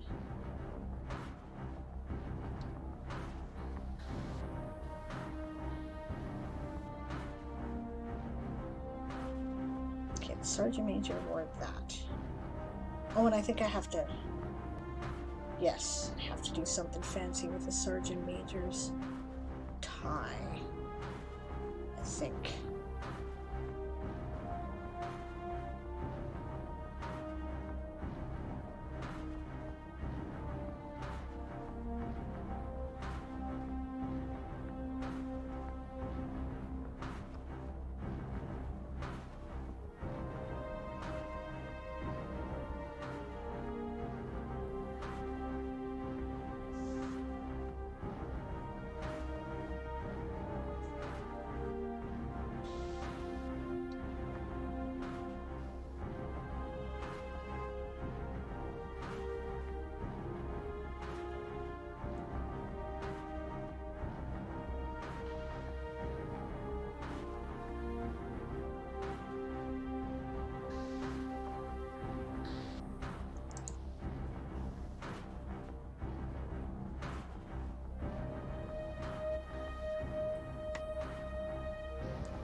Okay.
Sorry. It's alright.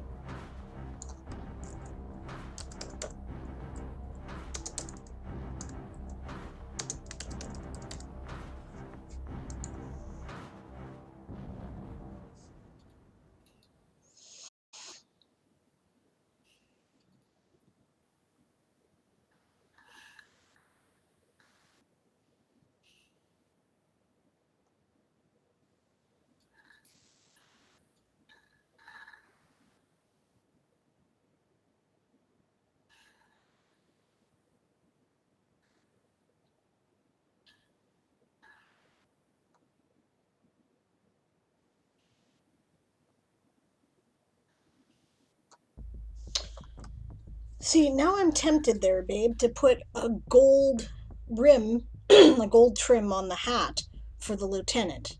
Because otherwise, this is very similar to the lieutenant, except that the lieutenant has a blue band on the trim. What do you think? Yeah. Nah? Sure. Sure. Sure I should for the lieutenant? Yeah. You do realize I have to completely redo the Toysoldier images again, right? Oh. Well. Yeah.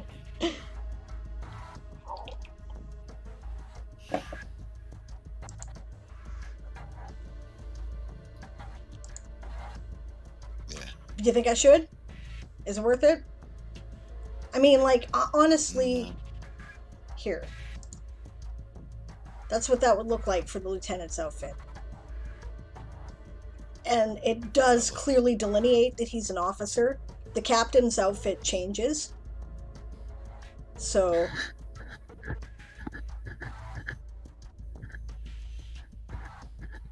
I probably should, shouldn't I? Yeah. Okay. I'm sorry.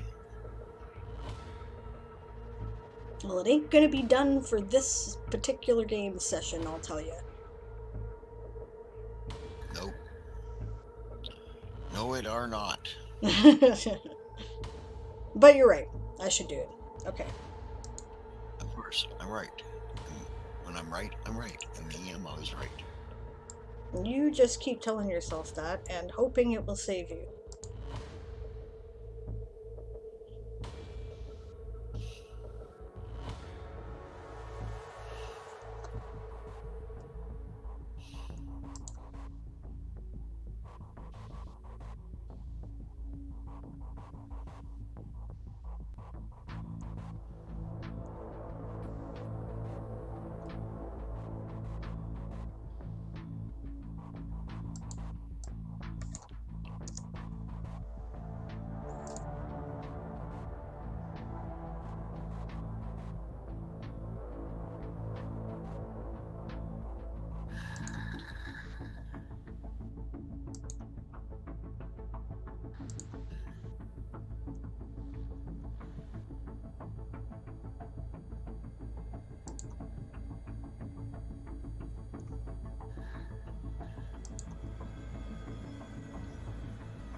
I should probably put gold trim on all the officers' hats then, shouldn't I? Uh-huh. God damn it. Hey, you asked.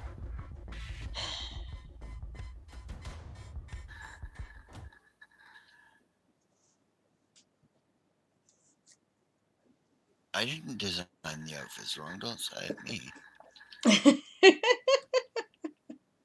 You're no help.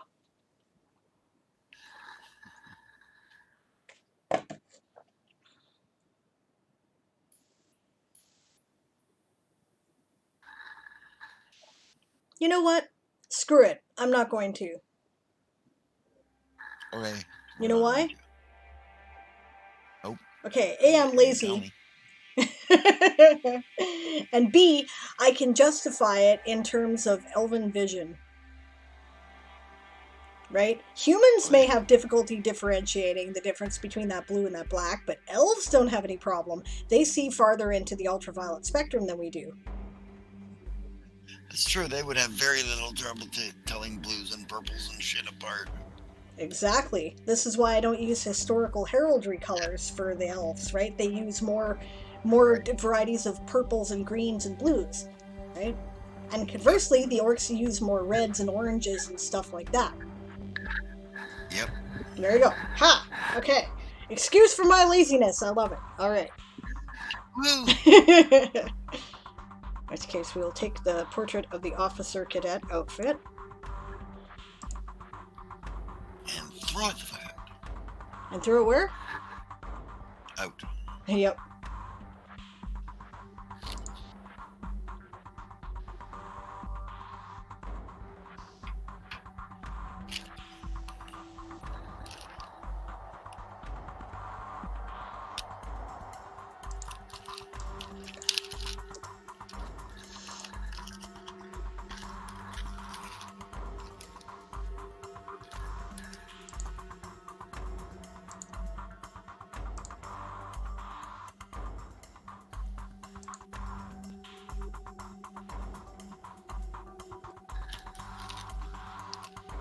Now,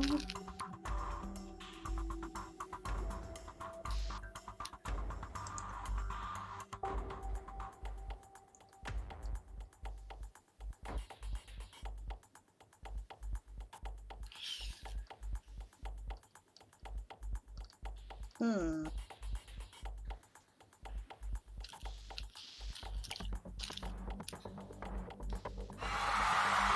that's the sprint. We've got 10 minutes left, so I'm just gonna...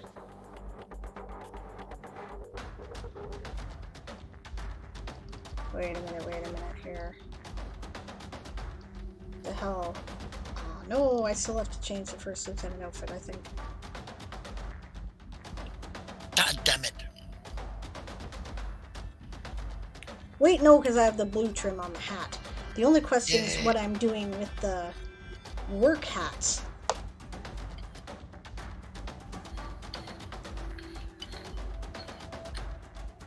What, is there no difference in the work hat between first and second lieutenant?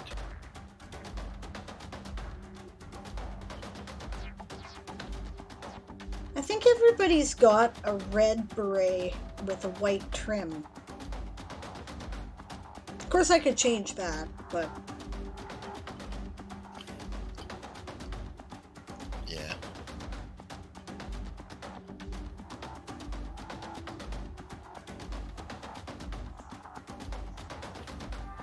My head hurts with this kind of shit. My head just hurts.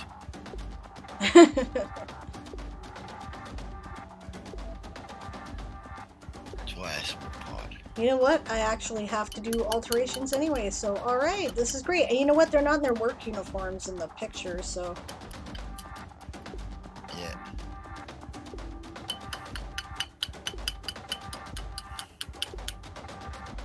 Why get a picture in your work uniform? Exactly. Clearly, I did way too much of this when I was tired.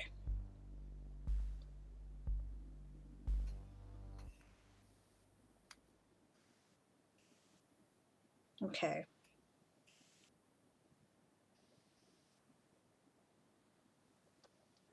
I think what I'm going to do is I'm going to do for the NCO ranks, right? Because most of the enlisted just get a bandana, right? They don't get a cool beret in their work uniform until they reach color sergeant, right? Where they start to have some authority. Yep. So I think what I'm going to do is I'm going to have the enlisted dudes have a black trim and have the officers have white trim on their berets. What do you think? Sure thing. Okay, so that's what we're doing. That's what you're doing. I'm smoking pot. That's Okay, fine. You're smoking pot then. Alright. I will check the chat in just a second. I just had to make that decision and decide what I was doing before I did anything else. Twinkle says take a break. Twinkle says take a break. Yep. Sable Radio, take a break. Alright. Twinkle goes to Berserker, hydrate. Hydrate. Okay. Hail hydrate.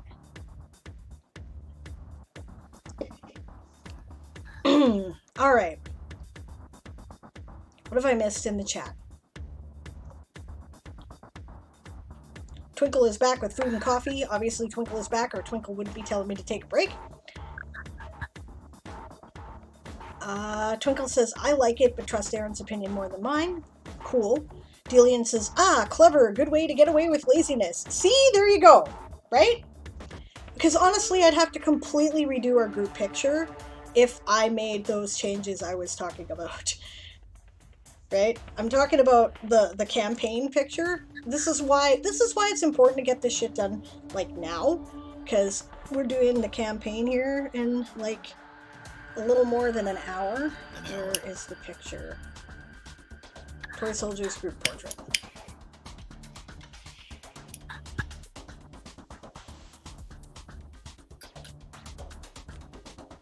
See, there's the group portrait. And I would have to change every hat. Except for the one that the girl with the owl is wearing. Which means I'd have to reset each of those figurines. First I gotta edit the figures, then I gotta reset them in the picture, then I gotta resave it. And I'm like, I am not in the mood for this shit. So, that is why I'm not doing it. Okay, ignore the growl. I'm just, like, leaving up this window. We don't have time for another sprint, because we only have about 6 minutes left. And I gotta kind of end on time, because I have an hour. We have to put dinner in the oven, and then we have to get ready for the next stream, right? So, yeah, always get away with laziness if you can, says Twinkle. I'm suspecting this article is going to be great as soon as I figure out how to write it. That's awesome. Yeah, this is the kind of stuff that would also make my head hurt. Yeah, all these little details, you know, remembering which detail is associated with what is a fucking headache. Some people really enjoy that kind of thing. I do not. Yeah. But it needs to be done in order to keep it all clear, right? Moonflower says, I'm editing my article on Austra chickens, which was created on the 10th of August 2020 and last updated on the 7th of September 2020. This is an ordeal since I've learned a lot since summer camp. Oh dear, good luck. Should I stream today or be lazy? I can't decide, says Twinkle. Stream unless you don't feel good, says Moonflower. I feel fine, says Twinkle. Okay, then stream. That's what they say. Me, I was really torn as to whether or not I was going to cancel today too. I was like, you know, I just got up. I haven't even finished my coffee yet. You know, I'm supposed to be online. I don't hardly even have my hair brushed. You know, Aaron and I really wanted to play our role-playing game, you know, so good excuse for procrastination. You know, and I was like, but I didn't tell people I was going to cancel. And one of the ways in which, you know, you become, like, one of the ways in which you build an audience is by being consistent. And I'm not consistent with a lot of things in my life, but I tried very hard to be consistent with this. So I'm like, you know what, babe, you want to come on stream with me and hang out? Yeah, okay, so that's what we did. So. Alright, let me see if I can get Streamlabs to cooperate, says Twinkle. There you go. Stream being lazy, says Weirdwin. I do it all the time. There you go. You could do that. I seriously considered last night coming on, or yesterday afternoon, coming on stream in my house coat. Because that's what I was wearing. I was wearing house coat and pajamas, and as you can see, I'm still wearing pajamas. And I'm like, well, yeah, no, I should, like, at least make my upper half presentable. I feel like since the age of Zoom that pajama pants are acceptable attire for streaming anything, so yeah. Nobody sees media from the waist down anyways. Yeah. Well, they did when I did my push-ups, so. Twinkle says, if you can stay on about 5 minutes over, Sable, I think I need to restart my computer before I stream if you want to raid me. Yeah, okay, I can probably do that. Right. Oh, if it's morning Eastern, I can assure you I'm in my jammies, says Weirdwin. Yeah, but you're not on camera. Like, you don't go on cam on your streams, right? So it's a bit different. But, because nobody cares when you're not on camera.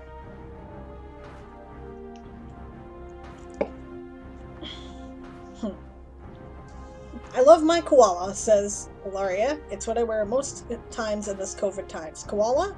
Did you mean koala, or was that a typo from your phone? I don't know what a koala is. I've gone on camera in full-blown PJs, says Moon. I'll show up to Inner Sanctum meetings like that. Ah, you came so close to discovering my secret.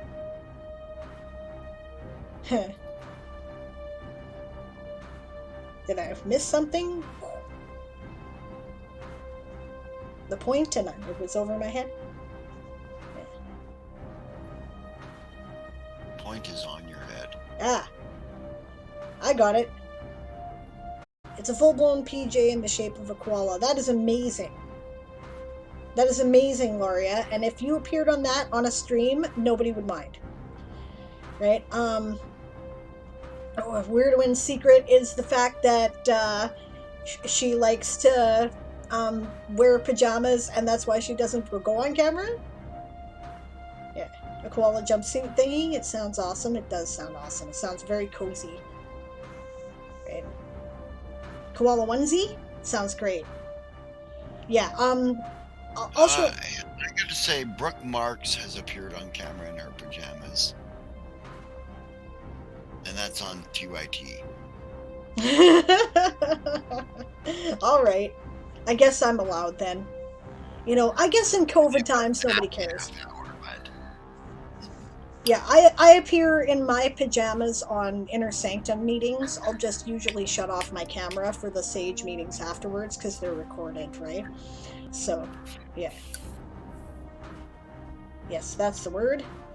Is this Moonflower? That's awesome. Yeah, super cozy. The hood is so cute. I bet. I bet. You know, I need something like that, maybe. Yeah.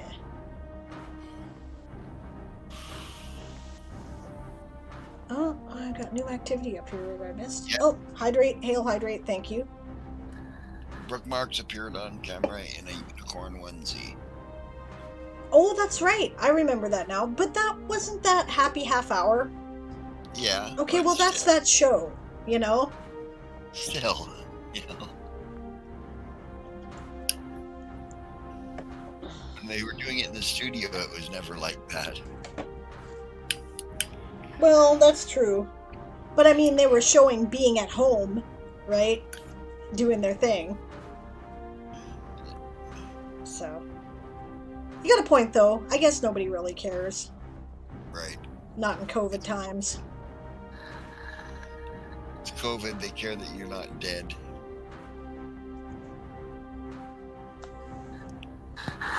I've gotten really lazy about dressing for things. I go around in pajamas a lot.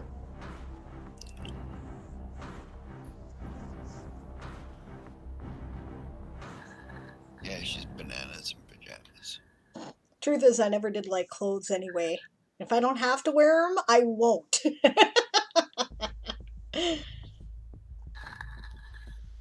Mom tells stories of, you know, flinging off all my clothes and running down the beach as a little kid, you know, right? And I'm like, not much has changed except they'd arrest me if I did that now, so.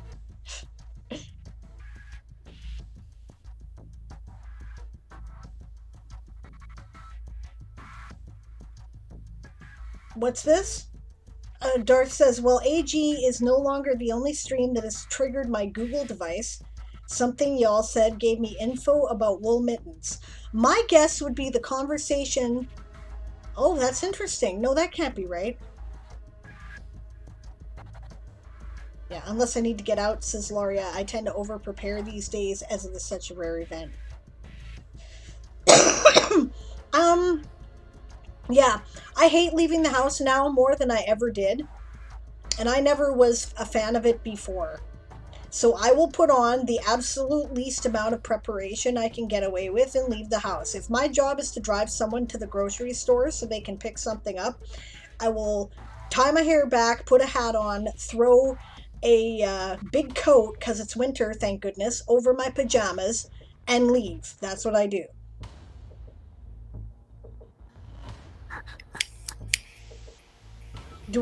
Is this something I can show on stream there, Moonflower?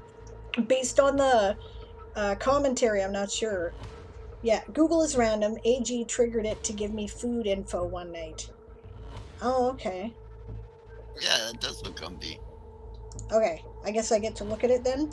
This is not something that is not safe for work? No, it's safe for work. Oh my god. Give me that. Expensive as hell. What's it worth? $109. Yeah, it's a bit much. What's their Target?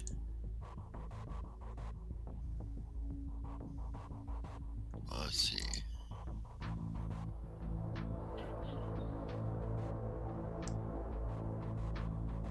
Well, that's not helpful. There we go. It looks comfy anyway. I don't want to mess around with this right now, but that does look really comfy. I gotta find something like that.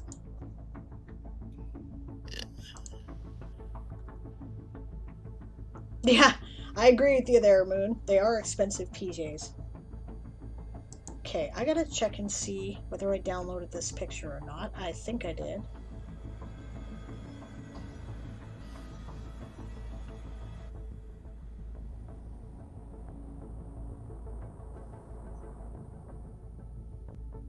Well, babe, we were having fish and chips tonight. Do you think you could get that in the oven for me, please? Yeah. Okay. I'm just kind of hanging out till Twinkle comes on, so... Yeah, I'm just busy at the moment, so... Okay. Sergeant Major, flight suit. Okay.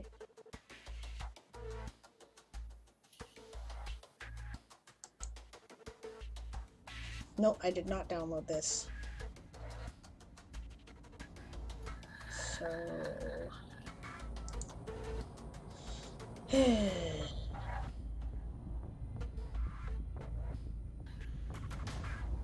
Oh, wait a minute here.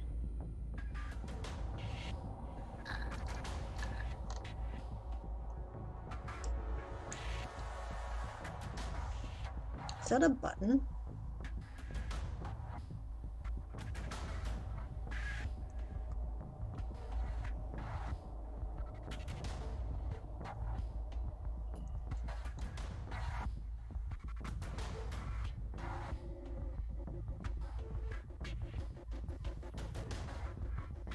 No, okay, fine.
Mine are similar to this one, says Laria. Okay, I'll have a look.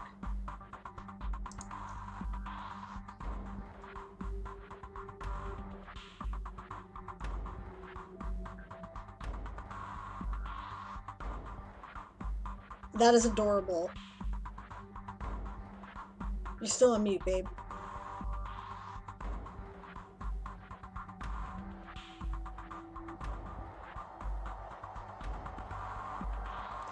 My goodness, that is as cute as hell.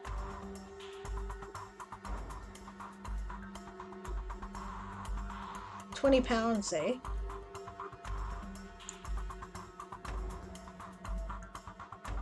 It's not bad.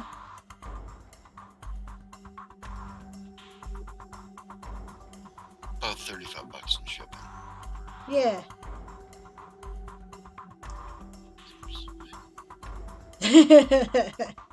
That's cool. Of course, if you got me that, I might not leave the house ever again. I'm just saying.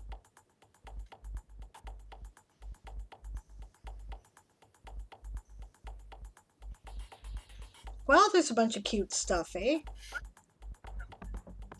Hey, my birthday's coming up. I'm just reminding you. Just saying. Yeah. Okay. Those are cool.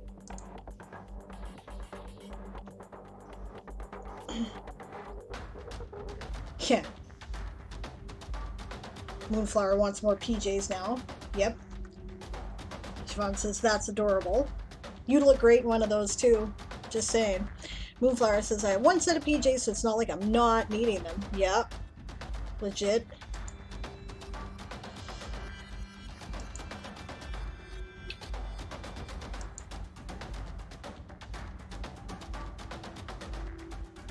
Okay, Twinkle, I hope you're up because you've got like 1 minute and then I have to get off. I'm sorry.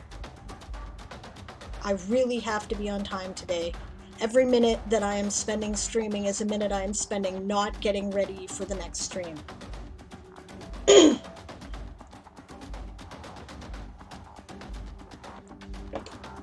which is dinner I'm not eating. So I'm just, all right. And that's the sprint, if you were sprinting. And I knew that was coming up, and that's why I'm like, I need to get off of this, because I said we didn't have time for another sprint, and it's 15 minutes. So. You're not getting one exactly like that for your birthday. No. Getting Canada is almost $100. Yikes. Forget that. Alright, Twinkle's up. Yay! Alright, I'm going to raid Twinkle. Thanks very much for joining me, guys. I really appreciate you being here. We'll be back in 50 minutes for Toysoldiers Old School. I was wrong. This is episode 36, I think, actually, tonight. Hopefully we'll finally get to Draconia. And have a great evening, everyone. Don't forget, when you get over to Twinkle's stream, to yell, prepare to be boarded, because we are the Sable's privateers. Right? If the raid thing ever comes up. There we go.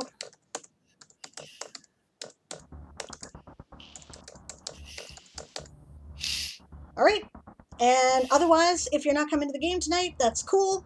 We'll see you on Tuesday for Ask an Old GM, 2 p.m. Pacific, 10 p.m. GMT, right? Or I'll be back on Wednesday for Diane Wrights, 1 p.m. Pacific, 9 p.m. GMT.